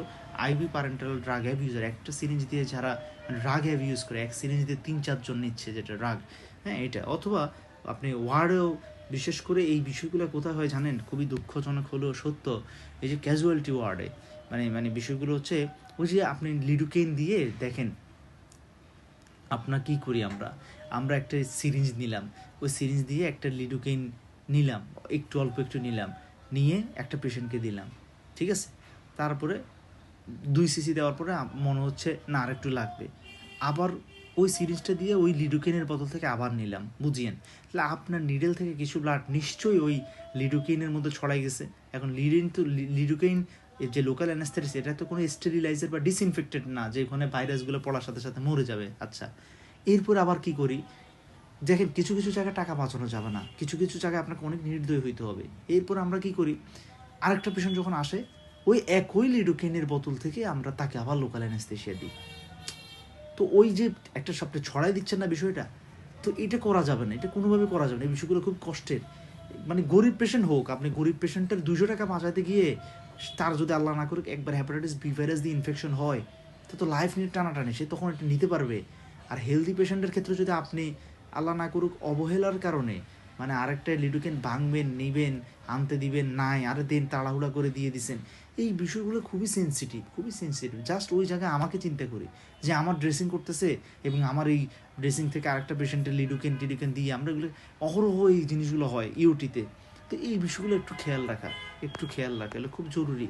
এবং আমি একটা কথা প্রায় বলি যে পৃথিবী সবসময় রিভেঞ্জ নেবে, সবসময়। আপনি একদম ড্যাম শিওর ড্যাম শিওর থাকেন আপনি আজকে যে কাজটা করবেন এটা আপনাকে রিটার্ন পেতেই হবে, এনি হাও। হয় একটু তার পাথওয়েটা চেঞ্জ হবে, কিন্তু you have to pay for your act, okay. আচ্ছা, তো এই ইস্যুসগুলো এগুলো একটু সাবধান থাকা, বিশেষ করে ব্লাডের বিষয়ে। আর আপনারা যারা ইনশাল্লাহ সামনে ইন্টার্ন শুরু করবেন তাদের প্রতি রিকোয়েস্ট, দেখেন পেশেন্টের প্রতি দরদ আপনাদের সবার আছে, আমারও আছে, কিন্তু প্লিজ তাড়াহুড়া করতে গিয়ে নিডল স্টিক ইঞ্জুরি খেয়েন না, নিডল স্টিক ইঞ্জুরি খেয়েন, এটা আপনার রাইটস, এটা আপনার রাইটস। এবং আপনি যখন অসুস্থ হবেন, এত এত মানুষের যে চিকিৎসা দিচ্ছেন, তখন বুঝবেন যে আসলে নিজে অসুস্থ হলে ঝামেলা, মানে এটা এটা এটা ক্যারি করতে হবে, মানে আপনাকে পেশেন্টের জন্য সর্বোচ্চ করতে হবে, কিন্তু অ্যাট ফার্স্ট আপনার সেফটি রেখে। নিডল স্টিক ইঞ্জুরি খাওয়া যাবে না। সিভিজি চেক করবেন খুবই কেয়ারফুলি, নিডল স্টিক যাতে না হয়। একটা জন্ডিস পেশেন্টের সিভিজি চেক করতেছেন খুব সাবধানে, আস্তে আস্তে ধীরে করেন, তাড়াহুড়ার কিছু নাই। 2 মিনিট এদিক সেদিক হবে, কোনো অসুবিধা নেই, তাড়াহুড়া করবেন না, মানে কেয়ারফুলি যাতে নিডল স্টিক না করে। মানে 30% chance to be infected with HBV from a single needle stick injury, so you have to be concerned, okay. তো এই বিষয়গুলো একটু সাবধান থাকতে হবে। এখন হচ্ছে তাহলে এই জিনিসগুলো আমরা অলরেডি বললাম, এখন আপনাদেরকে আমি একটু দেখাই তাও, যে মনে করেন হ্যাপাটাইটিস বি ভাইরাস, এইটা মানে হ্যাপাটাইটিস বি ভাইরাস ইনফেকশন যদি 100 জন মানুষের যদি এইচবিভি ইনফেকশন হয়, তার মধ্যে 65%ই হচ্ছে কি হয়ে যাবে, তাদের মানে সাবক্লিনিক্যাল ইনফেকশন। সাবক্লিনিক্যাল ইনফেকশন মানে পেশেন্টের কোনো সাইন সিমটম থাকবে না, কিন্তু আপনি টেস্ট করলে দেখবেন এইচবিএসএজি পজিটিভ, হ্যাঁ, তা এগুলো হচ্ছে। তারপরে এএলটি একটু অল্টার থাকতে পারে, কিন্তু পেশেন্টের কোনো জন্ডিস নাই, এগুলো নাই, মানে কোনো সিমটম নাই, অ্যাসিমটোম্যাটিক, এটা হচ্ছে সাবক্লিনিক্যাল বলে। আচ্ছা, মানে ল্যাবরেটরি ফাইন্ডিং আছে কিন্তু ক্লিনিক্যালি সাইন সিমটম পাচ্ছি না, তারপরে সেখান থেকে সে সুস্থ হয়ে যাবে 65%ই। তাহলে হ্যাপাটাইটিস বি ভাইরাস ইনফেকশনের 65%ই ঝামেলা করবে না, আলহামদুলিল্লাহ ঠিক হয়ে যাবে। কিন্তু মোর দ্যান 25%, মানে 25% পেশেন্টের ক্ষেত্রে কী হয়, 25% পেশেন্ট আমার কাছে সিমটম নিয়ে প্রেজেন্ট করে, সিমটম জন্ডিস নিয়ে প্রেজেন্ট করবে, ঠিক আছে। তাহলে এটা হচ্ছে অ্যাকিউট হ্যাপাটাইটিস। এবং এই 25% পেশেন্টের ক্ষেত্রে 99% ঠিক হয়ে যাবে, মাত্র একজন ফালমিনেন্ট হ্যাপাটাইটিস হয়ে তাকে আইসিইউতে নিয়ে টানাটানি করতে হতে পারে, মানে মারা যেতে পারে, আল্লাহ না করুক, ঠিক আছে। তাহলে এগুলো তাহলে বুঝতে হবে। তাহলে সিমটোমেটিক মাত্র 25%, আর এই 25%-এর মধ্যে মনে করেন এই 25 জনের মধ্যে 24 জন ভালো হয়ে যাচ্ছে, একজন ফালমিনেন্ট হ্যাপাটাইটিস খুব খারাপ হয়ে যাচ্ছে, ধরে নেন এরকম। আচ্ছা, আর 10% পেশেন্ট ক্রনিক হ্যাপাটাইটিস হয়ে যাবে, 10%, মানে কি মোর দ্যান 6 মান্থস তারা এইচবিভি মানে এইচবিএসএজি positive, more than 6 months chronic hepatitis. এই ক্রনিক হ্যাপাটাইটিসের 100টা পেশেন্ট যদি থাকে, তার মধ্যে হচ্ছে 80 জন কি হয়ে যাবে, মানে 80 জনই হচ্ছে তারা ক্রনিক ক্যারিয়ার হিসেবে থাকবে। ক্রনিক ক্যারিয়ার কি কি অসুবিধা আগের ক্লাসে মানে আগের পার্টটাতে বললাম, যে ক্রনিক ক্যারিয়ারের ক্ষেত্রে কি হয়, পেশেন্টের লিভারে কোনো ইনফ্লামেশন থাকে না, শুধু এইচবিএসএজি পজিটিভ থাকে, অ্যান্টি এইচবিসি আইজি পজিটিভ থাকে, ঠিক আছে। তাহলে এই বিষয়গুলো আর কি, মানে পেশেন্টের কোনো সাইন সিমটম নাই, কিন্তু তার আবার এইচবিএসএজিও নেগেটিভ হচ্ছে না, কন্টিনিউয়াসলি মোর দ্যান 6 মান্থ ধরে এইচবিএসএজি পজিটিভ, এবং তার থেকে অন্যান্য মানুষের ছড়াচ্ছে, কিন্তু তার ক্ষতি হচ্ছে না, আরেকজন মানুষের বিপদ করে দিচ্ছে সে, ক্রনিক ক্যারিয়ার। তাহলে ক্রনিক হ্যাপাটাইটিসের ক্ষেত্রে 80% ক্রনিক ক্যারিয়ার হিসেবে থাকবে, আর হচ্ছে আপনার 20% হচ্ছে তারা মানে তাদের লিভারে কন্টিনিউয়াসলি ইনফ্লামেশন হচ্ছে। ক্রনিক ক্যারিয়ারের ক্ষেত্রে কি বলছি, লিভারে কোনো ইনফ্লামেশন হবে না, মানে এএলটি নর্মাল, কিন্তু এদের ক্ষেত্রে দেখা যাচ্ছে লিভারে একটা কন্টিনিউয়াস ইনফ্লামেশন হচ্ছে। তো ক্রনিক ইনফ্লামেশন হলেই ফাইব্রোসিস হবে, সিরোসিস হবে, আর সিরোসিস হলেই এইচসিসির চান্স থাকবে। তাহলে এই হচ্ছে সিকোয়েন্সটা। তাহলে 65% কোনো সিমটমই আসবে না, 25% সিমটম আসবে, এর মধ্যে 99% ঠিক হয়ে যাবে, 1% ফালমিনেন্ট হয়ে যাবে, আর 10% ক্রনিক হ্যাপাটাইটিস হবে মোর দ্যান 6 মান্থ যাবত, এর মধ্যে 80%ই ক্যারিয়ার আর 20% সিরোসিস হবে, সেখান থেকে আবার কিছু অংশ এইচসিসি হবে, আর কারো সিরোসিস অবস্থাতেই সে ডিকম্পেনসেটেড সিএলডিতে সে আল্লাহ না করুক মারা যেতে পারে। আর তাহলে বুঝছেন, এটা আবার বুঝতে হবে যে সিরোসিসের মধ্যে দুইটা ভাগ, কেউ সিরোসিস অবস্থাতে থাকবে এবং সেখান থেকে সে ডিকম্পেনসেটেড সিএলডি হবে, এটাকে আমরা এভাবে বলি ডিকম্পেনসেটেড সিএলডি। দেখবেন ডেভিডসনে সুন্দর করে লেখা আছে ডিকম্পেনসেটেড, মানে পোর্টাল হাইপারটেনশন হবে, স্প্লিনোমেগালি হবে, ঠিক আছে। তারপরে ভ্যারিসেস হবে, ইসোফেজিয়াল ভ্যারিস, রেক্টাল ভ্যারিস। তাহলে ডিকম্পেনসেটেড সিএলডি হয়ে সে এই কমপ্লিকেশনেই মারা যাবে, আল্লাহ না করুক। আর কেউ এইচসিসি হবে, এইচসিসির কারণে সে মারা যাবে, এবং এইচসিসি পেশেন্টের ক্ষেত্রেও আপনি ডিকম্পেনসেটেড সিএলডি এর ফিচার পাবেন, ক্লিয়ার কিনা। আচ্ছা, আর এইচসিসি হচ্ছে খুব খুব বেশি অ্যাগ্রেসিভ, কেমন? ওকে। সিমটম ওই যে হ্যাপাটাইটিস এ ভাইরাসের ক্ষেত্রে যে সিমটম বলছি, সব হ্যাপাটাইটিস ভাইরাসগুলো সিমটম একই। সাবক্লিনিক্যাল হলে সিমটম তেমন একটা পাবেন না। অ্যাকিউট হ্যাপাটাইটিস হলে প্রোড্রোমাল সিমটম পাবেন, ফিভার, অ্যানোরেক্সিয়া, নশিয়া, ভমিটিং। আর এরপরে কিছু স্পেসিফিক সিমটম পাবেন, জন্ডিস, ডার্ক ইউরিন, পেল ফিসেস। তারপরে হচ্ছে লিভারে তার অবশ্যই ইনফ্লামেশন থাকবে, কারণ আমি তো সাব ক্লিনিক্যালে নাই, মানে আমি সরি কি বলছি, সাব ক্লিনিক্যালেও আমরা কি পাবো, সাব ক্লিনিক্যালেও আমরা লিভার ফাংশন অল্টার্ড পাবো। মনে করেন এএলটি বেড়ে গেছে কিন্তু পেশেন্টের কোনো সাইন্স অ্যান্ড সিমটমস নাই, ক্লিয়ার। আর অ্যাকিউট হ্যাপাটাইটিসের ক্ষেত্রে যেটা হয়, মানে ক্লিনিক্যাল হ্যাপাটাইটিস, পেশেন্টের সাইন সিমটম আছে, আবার এএলটিও বাড়তি এবং অনেক বাড়তি, ক্লিয়ার কিনা এটা। তাহলে অ্যাকিউট হ্যাপাটাইটিস আমরা কী পাবো, এলিভেটেড ট্রান্সঅ্যামাইনেজ লেভেল পাবো। তারপরে যদি ফালমিনেন্ট হ্যাপাটাইটিস হয়, লিভার ফেলিওরের ফিচার পাবেন।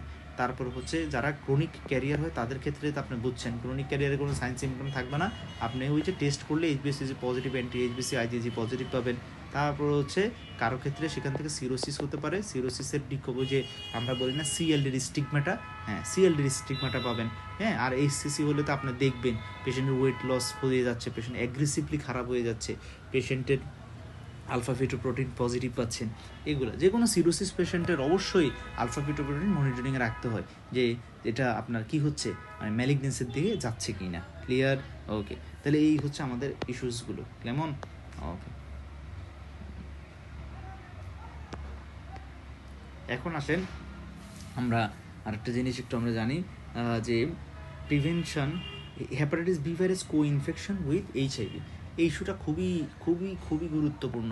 আপনারা দেখবেন যে ম্যাক্সিমাম এইচআইভি পেশেন্টের hepatitis B virus infection positive. কেন?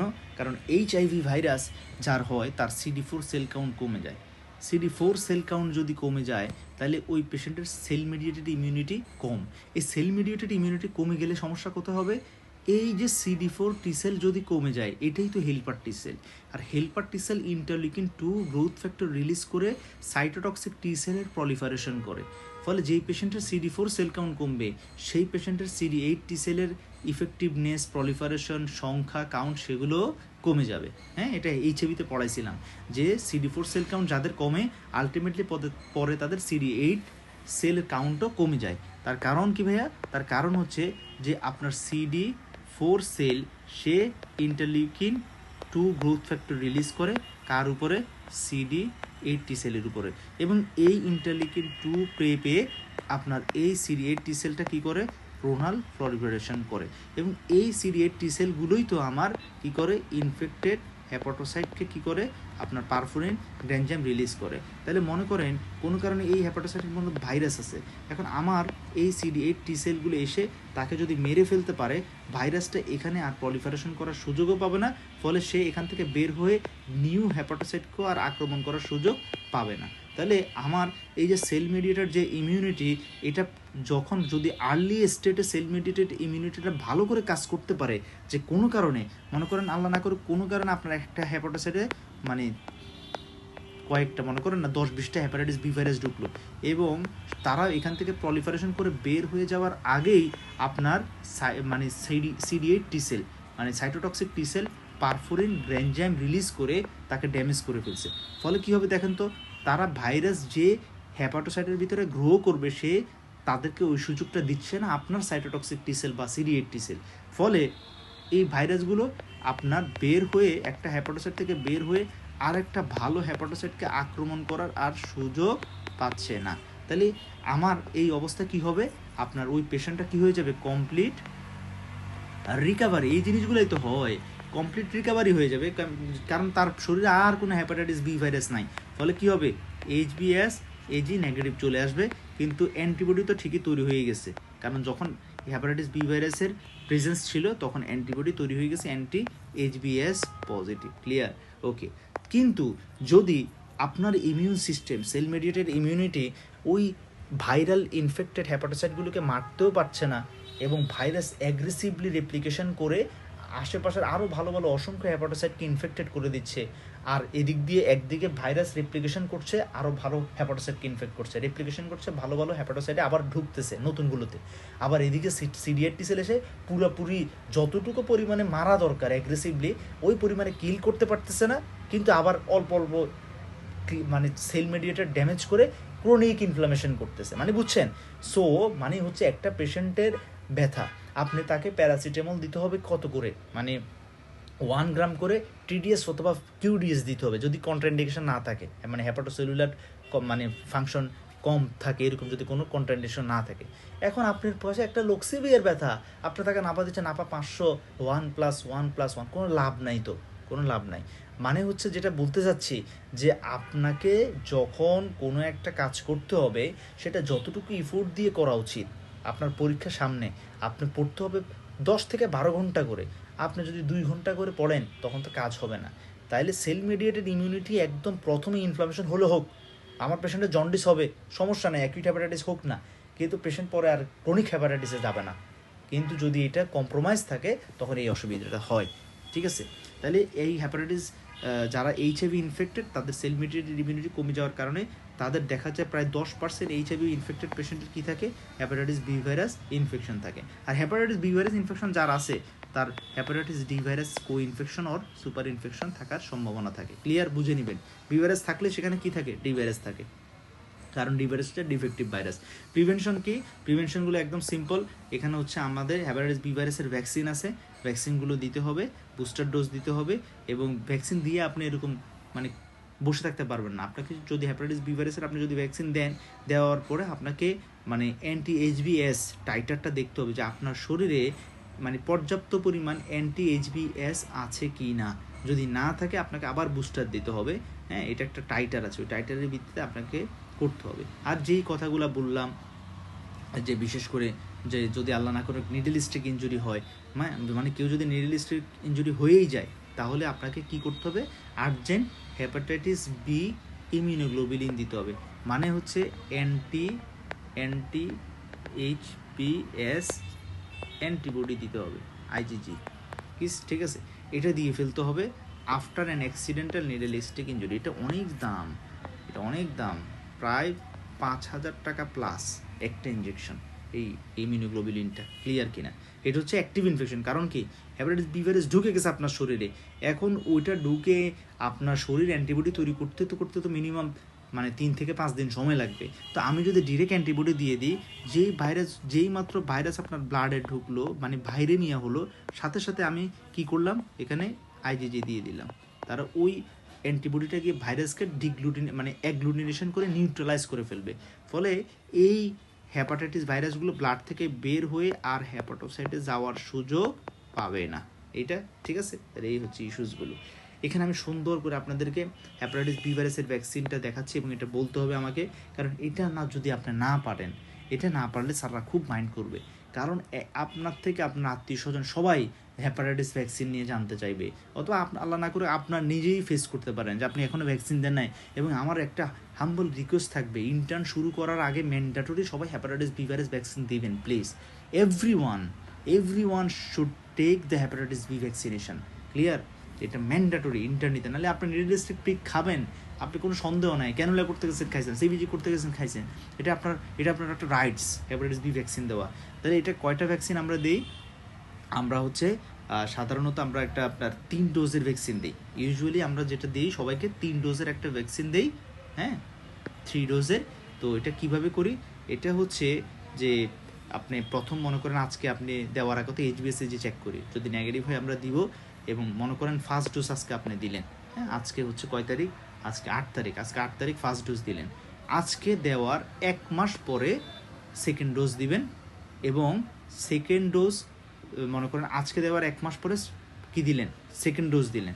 আচ্ছা, তারপরে আবার হচ্ছে সেকেন্ড ডোজটার 6 মাস পরে আপনি দিলেন থার্ড ডোজ। এখানে আমাদের একটা কনফিউশন হয়, বুঝে নিয়েন। আপনি কিন্তু সব হিসাব নিকাশ এখান থেকে করবেন না, আপনি তার ইমিডিয়েট আগেরটা থেকে করবেন। আমি আবার একটু বলি, ভুল করার কোনো সুযোগ নেই।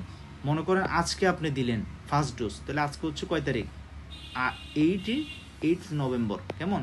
আচ্ছা, তাহলে 8 নভেম্বরে ফার্স্ট ডোজ দিলেন, তাহলে তার ঠিক 1 মাস পরে আপনি দিলেন কি, সেকেন্ড ডোজ। এবার আপনি এটা ভুলে যান, সেকেন্ড ডোজের 6 মাস পরে, মানে 6 মাসটা কখন থেকে শুরু করব, এখান থেকে না, কোনখান থেকে, এখান থেকে 6 মাস, এই সেকেন্ড ডোজ থেকে 6 মাস পরে আপনি দিবেন কোনটা, থার্ড ডোজ, ক্লিয়ার, শেষ। এরপর আপনি বুস্টার দিবেন,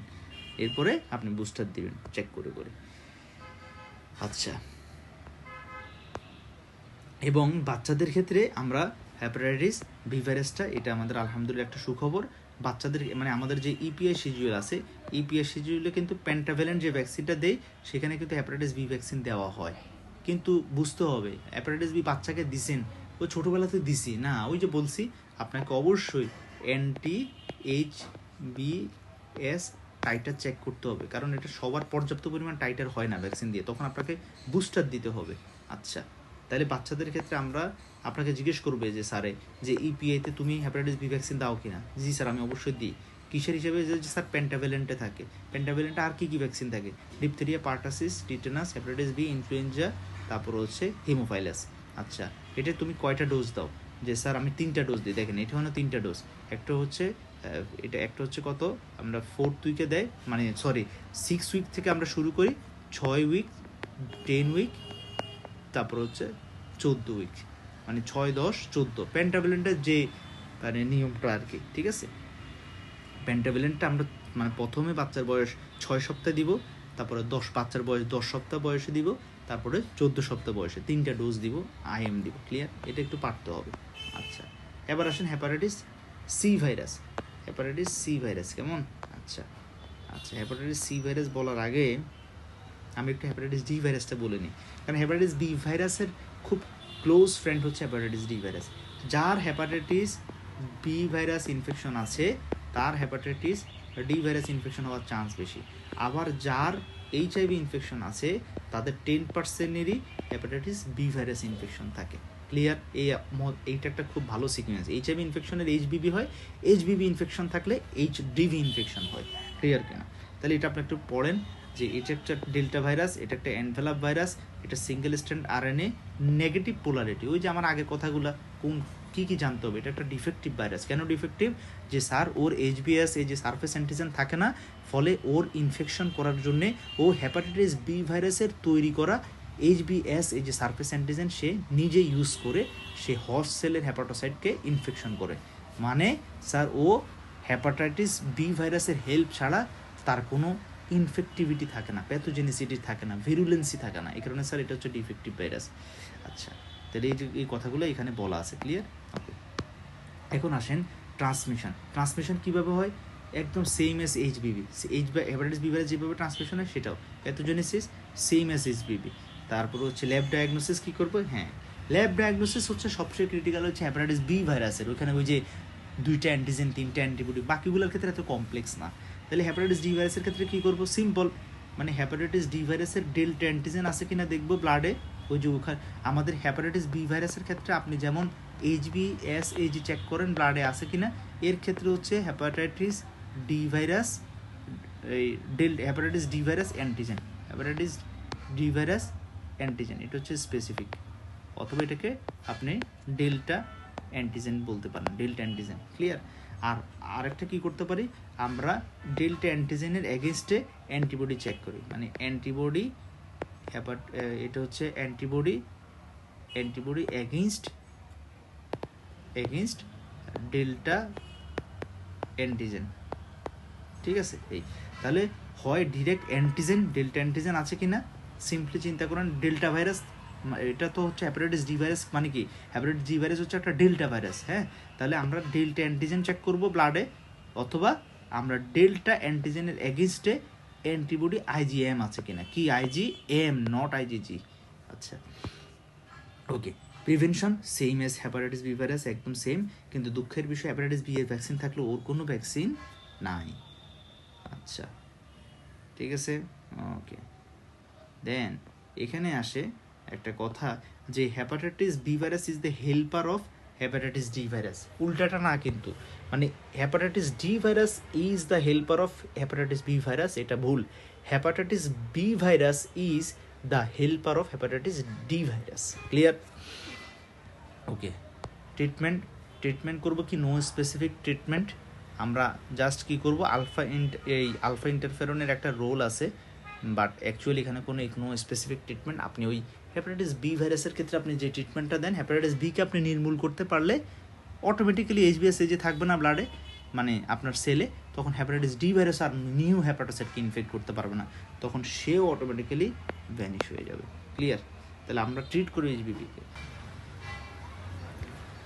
এখন আসেন এই যে হ্যাপাটাইটিস বি ভাইরাস আর hepatitis D virus co infection আর সুপার ইনফেকশন, এটা খুবই ইম্পর্টেন্ট এবং স্যারদের পছন্দের একটা ভাইভা কোয়েশ্চেন, যে তুমি বলো যে হ্যাপাটাইটিস বি ভাইরাস ইনফেকশন যাদের আছে তাদের আর কোন হ্যাপাটাইটিস ভাইরাস ইনফেকশন করতে পারে? আপনার আনসার হবে স্যার হ্যাপাটাইটিস ডি ভাইরাস তাদেরকে ইনফেকশন করে।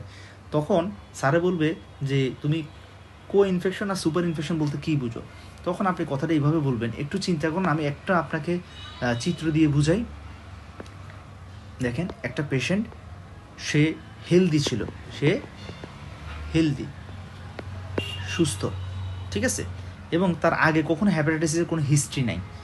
ওই পেশেন্টটা যখন আপনার কাছে আসলো, জন্ডিস নিয়ে আসলো, আপার অ্যাবডোমিনাল পেইন নিয়ে আসলো, ডার্ক ইউরিন, পেইল স্টুল নিয়ে আসলো, মানে টিপিক্যাল ভাইরাল হ্যাপাটাইটিসের ফিচার, তখন ওই পেশেন্টের আপনি টেস্ট করলেন।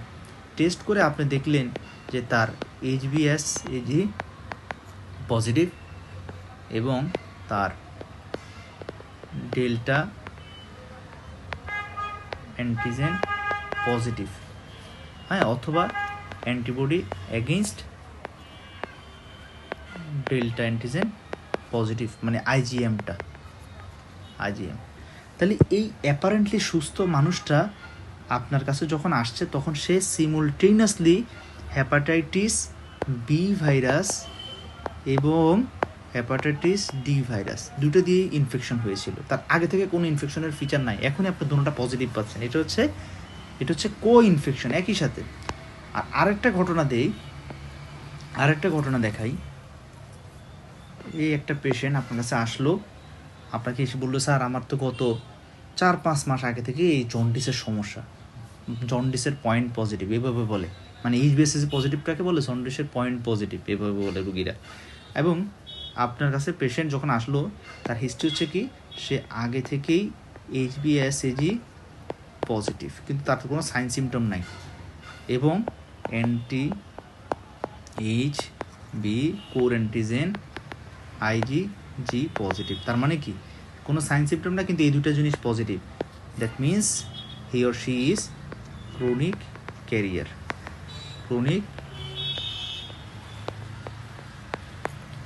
ক্লিয়ার? আচ্ছা, এখন আমি এই পেশেন্টের ক্ষেত্রে মনে করেন প্রথম দিকে যখন এইচবিএসএজি পজিটিভ পেয়েছিলাম, তখন কিন্তু আমি জানি যেহেতু এইচবিএসএজি পজিটিভ পেশেন্টের ডেল্টা অ্যান্টিজেন পজিটিভ থাকতে পারে, আমি সেই সময়টাতে ডেল্টা অ্যান্টিজেন টেস্ট করেছিলাম এবং আমার কাছে এভিডেন্স আছে যে ডেল্টা অ্যান্টিজেন নেগেটিভ। কিন্তু রিসেন্টলি আমি যখন তিনি আসলেন, তখন আবার যখন ডেল্টা অ্যান্টিজেন করলাম, দেখি যে এখন এটা পজিটিভ। তাহলে আগে থেকেই একটা chronic carrier of hepatitis B ভাইরাসের পেশেন্টের যখন ডেল্টা অ্যান্টিজেন পজিটিভ চলে আসবে, মানে এখন হয়েছে আবার তার ডি ভাইরাস ইনফেকশন, তখন সেটাকে বলবো সুপার ইনফেকশন। মানে একটা হ্যাপাটাইটিস বি ভাইরাস ইনফেক্টেড পার্সনের নতুন করে হ্যাপাটাইটিস ডি ভাইরাস ইনফেকশন হচ্ছে, সেটা হচ্ছে সুপার ইনফেকশন। ক্লিয়ার? আচ্ছা, তাহলে এই হচ্ছে আমাদের মানে ইস্যুসটা, বুঝতে পারলাম কি না? আচ্ছা, তাইলে এটা বুঝবো কীভাবে ভাইয়া, কীভাবে বুঝবো সুপার ইনফেকশন কো ইনফেকশন? সিম্পল, যে পেশেন্টটা ক্রনিক ক্যারিয়ার, মানে আগে থেকে হ্যাপাটাইটিস বি ভাইরাস ইনফেকশন, তাহলে সেই পেশেন্টের ফিচার কেমন হবে? ক্রনিক ক্যারিয়ারের এইচবিএসএজি পজিটিভ, দেখেন পজিটিভ এইচবিএসএজি, একটু বুঝেন, ঠান্ডা মাথায় বুঝেন, এইচবিএসএজি পজিটিভ মানে ক্যারিয়ারের যেই ফিচারটা, আর অ্যান্টি এইচবিসি আইজিজি এটাও কী হবে? পজিটিভ হবে। আর এখন তার নতুন করে ডি ভাইরাস ইনফেকশন করলো, তাহলে ডেল্টা অ্যান্টিজেন পজিটিভ থাকবে অথবা অ্যান্টি এইচডিবি আইজিএম এটা পজিটিভ থাকবে। ক্লিয়ার? আর ক্রনিক হলে দুটোটা থাকবে বাদ।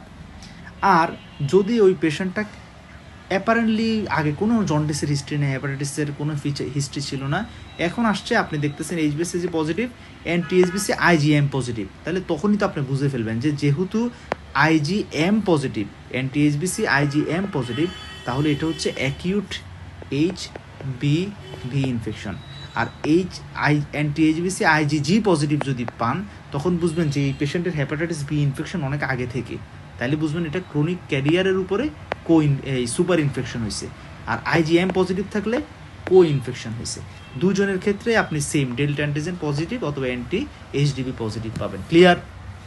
তাহলে কো ইনফেকশন বলেন সুপার ইনফেকশন বলেন, দুজনের ক্ষেত্রে হয় ডেল্টা অ্যান্টিজেন পজিটিভ পাবেন, না হলে অ্যান্টি এইচ ডেল্টা মানে অ্যান্টিজেন অ্যান্টিবডিটা পজিটিভ পাবেন। তাহলে কীভাবে আলাদা করব যদি অ্যান্টি এইচবিসি আইজিজি পজিটিভ হয় সেটা হচ্ছে সুপার ইনফেকশন, যদি অ্যান্টি এইচবিসি আইজিএম পজিটিভ হয় সেটা হচ্ছে কো ইনফেকশন। শেষ, আর পেঁচানো দরকার নাই। এখন আসেন হেপাটাইটিস সি ভাইরাস।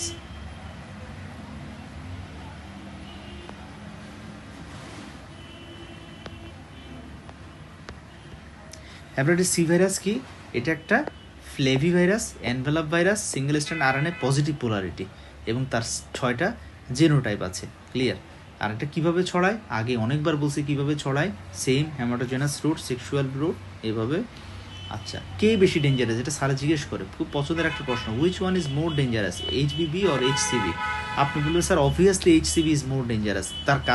তার কারণ হেপাটাইটিস বি ভাইরাস ইনফেকশন করলে পেশেন্ট, ওই যে বলছি না আপনাদেরকে যে মানে 60% ক্ষেত্রে পেশেন্ট অ্যাসিমটোমেটিক থাকে। এই যে একটু ওই যে কনসিকুয়েন্সটা মিলান, এই যে মোর দেন 65%-এর ক্ষেত্রে পেশেন্ট কি থাকে, মানে অ্যাসিমটোমেটিক থাকে বা সাবক্লিনিক্যাল ইনফেকশন থাকে। কিন্তু 25% পেশেন্ট আপনাকে কী দিবে, সিমটম দিবে। এই যে 25% পেশেন্ট আপনার কাছে সিমটম নিয়ে আসবে, জন্ডিস, মানে জন্ডিস, জ্বর, ফিভার, এগুলো হলে তো পেশেন্ট আমাদের কাছে চলে আসবে। কিন্তু এইচসিভি এর ক্ষেত্রে ম্যাক্সিমাম ক্ষেত্রেই হচ্ছে সেটা অ্যাসিমটোমেটিক, ফেলে পেশেন্ট আপনার কাছে আসবে না। ফাইনালি তিনি কি নিয়ে আসবে, তিনি আপনার কাছে সিএলডি নিয়ে আসবে। এটাই দুঃখ, এইচসিভি ভাইরাস কখনো আমাদের কাছে আসে না। তো যেহেতু আসে না ডক্টরের কাছে, স্ক্রিনিংও করি না আমরা বাংলাদেশের মানুষরা, ফলে এইচসিভি ভিতরে বসে বসে হেপাটাইটিস, ক্রনিক ইনফ্লামেশন, ফাইব্রোসিস মানে লিভার সিরোসিস করে সে ডিকম্পেনসেটেড সিএলডি নিয়ে পেটে পানি চলে আসছে, শ্বাসকষ্ট হচ্ছে, পায়ে পানি এসে গেছে, ওই যে ডিকম্পেনসেটেড সিএলডি, রক্ত বমি হচ্ছে, এগুলো নিয়ে আসবে। কিন্তু আগে আসলে তো আমরা কী করতে পারতাম, মানে সেটার জন্য কিছু অ্যাপ্রোচ নিতাম। বাট দুঃখজনক এইচসিভির কোনো স্পেসিফিক ট্রিটমেন্টও আমাদের কাছে নাই। ক্লিয়ার কিনা? তাহলে এই হচ্ছে ইস্যুসগুলো, অ্যাসিমটোমেটিক থাকে, ফলে পেশেন্ট লেট প্রেজেন্ট করে, সিএলডি নিয়ে প্রেজেন্ট করে। আর এটা হচ্ছে হাই রেট অফ ক্রোনিসিটি, মানে হচ্ছে হেপাটাইটিস বি ভাইরাসের যেরকম 65% কী থাকে অ্যাসিমটোমেটিক, আর বাকি যে 25% তারা হচ্ছে কি সিমটোমেটিক, আর 10% হচ্ছে মাত্র ক্রনিক হেপাটাইটিস, 10%। কিন্তু এইচসিভি এর ক্ষেত্রে হচ্ছে অনেক বেশি রেট, যে এইচসিভি যাদের ইনফেকশন হয় মানে অলমোস্ট ম্যাক্সিমাম পোর্শনে কি কোথায় চলে যায়, তারা ক্রনিক ইনফেকশনে চলে যায়। তাহলে এটা হচ্ছে হাই রেট অফ ক্রোনিসিটি। আর ক্রনিক হেপাটাইটিস হলেই তো ক্রনিক হেপাটাইটিস থেকে কি হয়, ক্রনিক হেপাটাইটিস থেকে সিরোসিস পজিটিভ হবে। আর consequence of hepatitis C virus infection, এই যে হেপাটাইটিস সি ভাইরাসের ক্ষেত্রে যেটা হয়, যে হেপাটাইটিস সি ভাইরাসের ক্ষেত্রে 90%ই অ্যাসিমটোমেটিক, 90%। আর হেপাটাইটিস বি ভাইরাসের ক্ষেত্রে অ্যাসিমটোমেটিক ছিল কত, 65%। এখানে 90%ই অ্যাসিমটোমেটিক, মানে পেশেন্ট জানবেও না যে তার ভিতরে হেপাটাইটিস সি ভাইরাস গ্রো করছে। আর 10% হচ্ছে সিমটোমেটিক। ওকে, এই 90% অ্যাসিমটোমেটিক পেশেন্টের মাত্র 10-15% সুস্থ হবে, মানে রিকভার্ড হয়ে যাবে। আর 85-90% ক্রনিক হেপাটাইটিস হয়ে যাবে। দেখেন কত বেশি ক্রনিক হেপাটাইটিস হওয়ার রেট, মানে 90%ই ক্রনিক হেপাটাইটিস হয়ে যাচ্ছে। কিন্তু যেটা হেপাটাইটিস বি ভাইরাসের ক্ষেত্রে অনেক কম ছিল, মাত্র 10% পেশেন্ট ক্রনিক হেপাটাইটিস হতো, আর এখানে 90%ই হচ্ছে। এই কারণে HCV is more dangerous than HBV. Clear? আচ্ছা, এই ক্রনিক হেপাটাইটিস যাদের হয়েছে, এই ক্রনিক হেপাটাইটিসের মধ্যে ক্যারিয়ার মানে স্টেবল ক্রনিক ক্যারিয়ার হচ্ছে 85-93, আর 7-15% হচ্ছে কি সিরোসিস হয়ে যাচ্ছে। ক্লিয়ার? ওকে, সিরোসিসের মধ্যে হ্যাপাটোসেলুলার কার্সিনোমা হচ্ছে 20-30%, আর বাকি 70-80% স্টেবল সিরোসিস তার হয় না, আলটিমেটলি পেশেন্ট আপনার কাছে সিএলডি নিয়ে আসবে। ঠিক আছে? ওকে, আর যে 10% সিমটোম্যাটিক পেশেন্ট ছিল, মানে তারা আপনার কাছে প্রেজেন্ট করছে, ওরা লাকি পার্সেন্ট। 10% সিমটোম্যাটিক, ওদের ক্ষেত্রে আপনি দেখবেন 75% ক্রনিক হেপাটাইটিস, আপনি যতই ট্রিটমেন্ট দেন দেখবেন নেগেটিভ হচ্ছে না, মানে ভাইরাল লোড নেগেটিভ হচ্ছে না। তাহলে এটা হচ্ছে ক্রনিক হেপাটাইটিস হয়ে যাচ্ছে। আর 25-50% ওরা ভেরি লাকি পার্সন, ওরা রিকভার্ড হয়ে যাচ্ছে। ক্লিয়ার? তাহলে আমরা দেখলাম হেপাটাইটিস বি ভাইরাসের সাথে হেপাটাইটিস সি ভাইরাসের মেজর পার্থক্য দুই জায়গায়, দুইজনেই ক্রনিক ইনফেকশন করে, কিন্তু ক্রনিক ইনফেকশন চান্স মানে ক্রনিক হেপাটাইটিস কার বেশি, এইচসিভি এর বেশি। আর একটা ইস্যু হচ্ছে যে ক্রনিক হেপাটাইটিস যাদের হয় দেখেন তাদের আবার হেপাটোসেলুলার কার্সিনোমা হওয়ার চান্স কত, 20-30%। কিন্তু হেপাটাইটিস বি ভাইরাসে কম, এটা 10-20%। মানে হেপাটাইটিস বি ভাইরাসের সিরোসিস করার টেন্ডেন্সিটা কি মানে কম, এবং এইচসিসি ম্যালিগনেন্সি করার টেন্ডেন্সিটা কম। আর হেপাটাইটিস সি ভাইরাসের সিরোসিস করার টেন্ডেন্সিও বেশি, ম্যালিগনেন্সি করার টেন্ডেন্সিও বেশি। তাহলে এই হচ্ছে বিষয়টা। তাহলে আমরা সামনের দিকে এগোই ইনশাআল্লাহ। ক্লিনিক্যাল ফিচার অফ এইচসিভি ইনফেকশন একদম সেম পাখিদের মতো, ঠিক আছে। আচ্ছা, ল্যাবরেটরি ডায়াগনোসিস। ল্যাবরেটরি ডায়াগনোসিস কীভাবে করবো কারো এইচসিভি ইনফেকশন আছে কিনা? সিম্পলি আমরা যেটা ওয়ার্ডে করি, একটা পেশেন্টের আমরা জন্ডিস দেখলেই আমরা HBsAg অ্যান্টি এইচসিভি দিয়ে দিই, মানে হেপাটাইটিস সি ভাইরাসের এগেনস্টে অ্যান্টিবডি আছে কিনা। তাহলে antibody against hepatitis C virus, এটাকে আমরা ওয়ার্ডে লিখি এইভাবে, অ্যান্টি HCV ব্লাড ব্যাঙ্কে হয়, ঠিক আছে। তাহলে অ্যান্টি HCV এটা যদি আমরা পজিটিভ পাই, তখন আমরা কিন্তু নিশ্চিত না যে হেপাটাইটিস সি ভাইরাস ইনফেকশন আছে। তখন আমরা কনফার্মেটরি টেস্ট হচ্ছে ভাইরাল লোড, মানে আমরা কি করি, PCR করে আমরা পেশেন্টের RNA মানে পেশেন্টের সিরামে হেপাটাইটিস সি ভাইরাসের RNA প্রেজেন্স আছে কিনা খুঁজি। যদি HCV আমরা ডিটেক্টেবল পাই মানে RNAটা, তখন আমরা সেটাকে কনফার্ম ধরে নিই। আর পেশেন্টের ALT কী থাকবে, এলিভেটেড থাকবে, ঠিক আছে। আচ্ছা, মানে অ্যাকিউট ইনফেকশনে এলিভেটেড থাকবে। আর ক্রনিক ইনফেকশনে কী থাকবে, এলিভেটেড বাট ফ্লাকচুয়েট, মানে কখনো ALT 200, কখনো 150, কখনো আবার 250, কখনো আবার 80, মানে এইভাবে ফ্লাকচুয়েট করবে, কিন্তু অলওয়েজ মানে বাড়তি থাকবে, ঠিক আছে। আর recovered from HCV infection, lucky person, এটা তো রিকভার্ড হওয়ার চান্স কম। রিকভার্ড যদি হয়ে যায় তখন কি হয়ে যাবে বলেন, তখন আমরা এই যে ভাইরাল লোড যেটা দেখছি ওইটা একদম নেগেটিভ হয়ে যাবে। কিন্তু দেখেন অ্যান্টি HCV এখনও পজিটিভ। এই জিনিসগুলো যদি আপনি না পারেন, স্যাররা একটু মাইন্ড করার পারলে অনেক বেশি খুশি হয় যে তুমি আমাকে বলো HCV এর কনফার্মেশন কি। আপনি বললেন যে স্যার HCV এর কনফার্মেশন হলো স্যার ভাইরাল লোড, মানে HCV RNA দেখবো। স্যার বললো কেন, তুমি অ্যান্টিবডি এগেনস্ট HCV দেখলে হয় না অ্যান্টি HCV? তখন আপনি বলবেন না স্যার, কেন? কারণ স্যার অ্যান্টি HCV তো আমি অ্যাকিউট ইনফেকশনে পজিটিভ পাচ্ছি, ক্রনিক ইনফেকশনে পজিটিভ পাচ্ছি, যখন পেশেন্ট সুস্থ হয়ে যায় তখনও পজিটিভ পাচ্ছি। তাহলে স্যার আমি যদি একটা পেশেন্টের অ্যান্টি HCV পজিটিভ পাই, তাহলে এই জিনিসটা বুঝে তার অ্যাকিউট ইনফেকশন থাকতে পারে, তার ক্রনিক ইনফেকশন থাকতে পারে, সে রিকভার্ড, সে আগে ইনফেকশন ছিল এখন সুস্থ, আমি বুঝবো কীভাবে? তাহলে ইয়েস, তখন স্যার বলবে ভেরি গুড। তাহলে তুমি কীভাবে বুঝবা তার এটা কি অ্যাকিউট ইনফেকশন কিনা? যে স্যার অ্যাকিউট ইনফেকশন হলে আমি ভাইরাল লোডও পাবো, মানে anti HCV positive, viral load positive, আর হচ্ছে ALT ইলেভেটেড। আর ক্রনিক ইনফেকশন হলে anti HCV positive, viral load positive, মানে ভাইরাল লোড ডিটেক্টেড, আর হচ্ছে ALTটা ইলেভেটেড এবং হচ্ছে ফ্লাকচুয়েট। তাইলে কীভাবে বুঝবেন এটা ক্রনিক? ওই যে 6 মাসের বেশি সময় ধরে যদি এই ঘটনাগুলো থাকে। আর রিকভার্ড হয়েছে কিনা কীভাবে বুঝবেন? রিকভার্ড হয়েছে কিনা তখন আপনি শুধুমাত্র কী পাবেন, একটা জিনিসই পজিটিভ পাবেন, অ্যান্টি HCV পজিটিভ, কিন্তু ভাইরাল লোড দেখবেন নেগেটিভ। এই কারণেই কারো অ্যান্টি HCV পজিটিভ পেলে অবশ্যই আপনাকে ভাইরাল লোড করে বলতে হবে এটা কি তার মানে ইনফেকশন আছে, অ্যাকিউট ইনফেকশন আর ক্রনিক ইনফেকশন, নাকি এটা সে recovered from past previous infection. Clear? এই জিনিসগুলো ক্লিয়ার থাকতে হবে। আচ্ছা, গেল।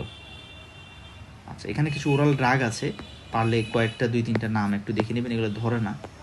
ওকে, হেপাটাইটিস ডি ভাইরাস আমরা বললাম। এখন আসেন hepatitis E virus. Hepatitis E virus হচ্ছে একটা hepevirus family.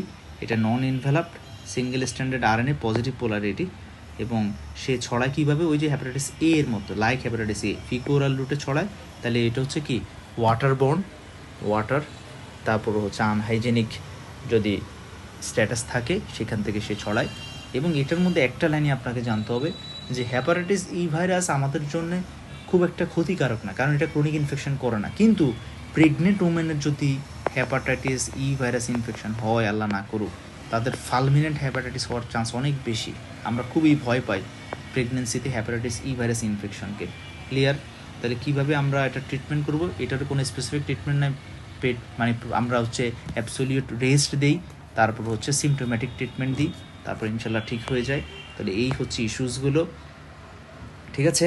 Thank you everyone, সবাই ভালো থাকবেন, সুস্থ থাকবেন। আসসালামু আলাইকুম রহমতুল্লাহ।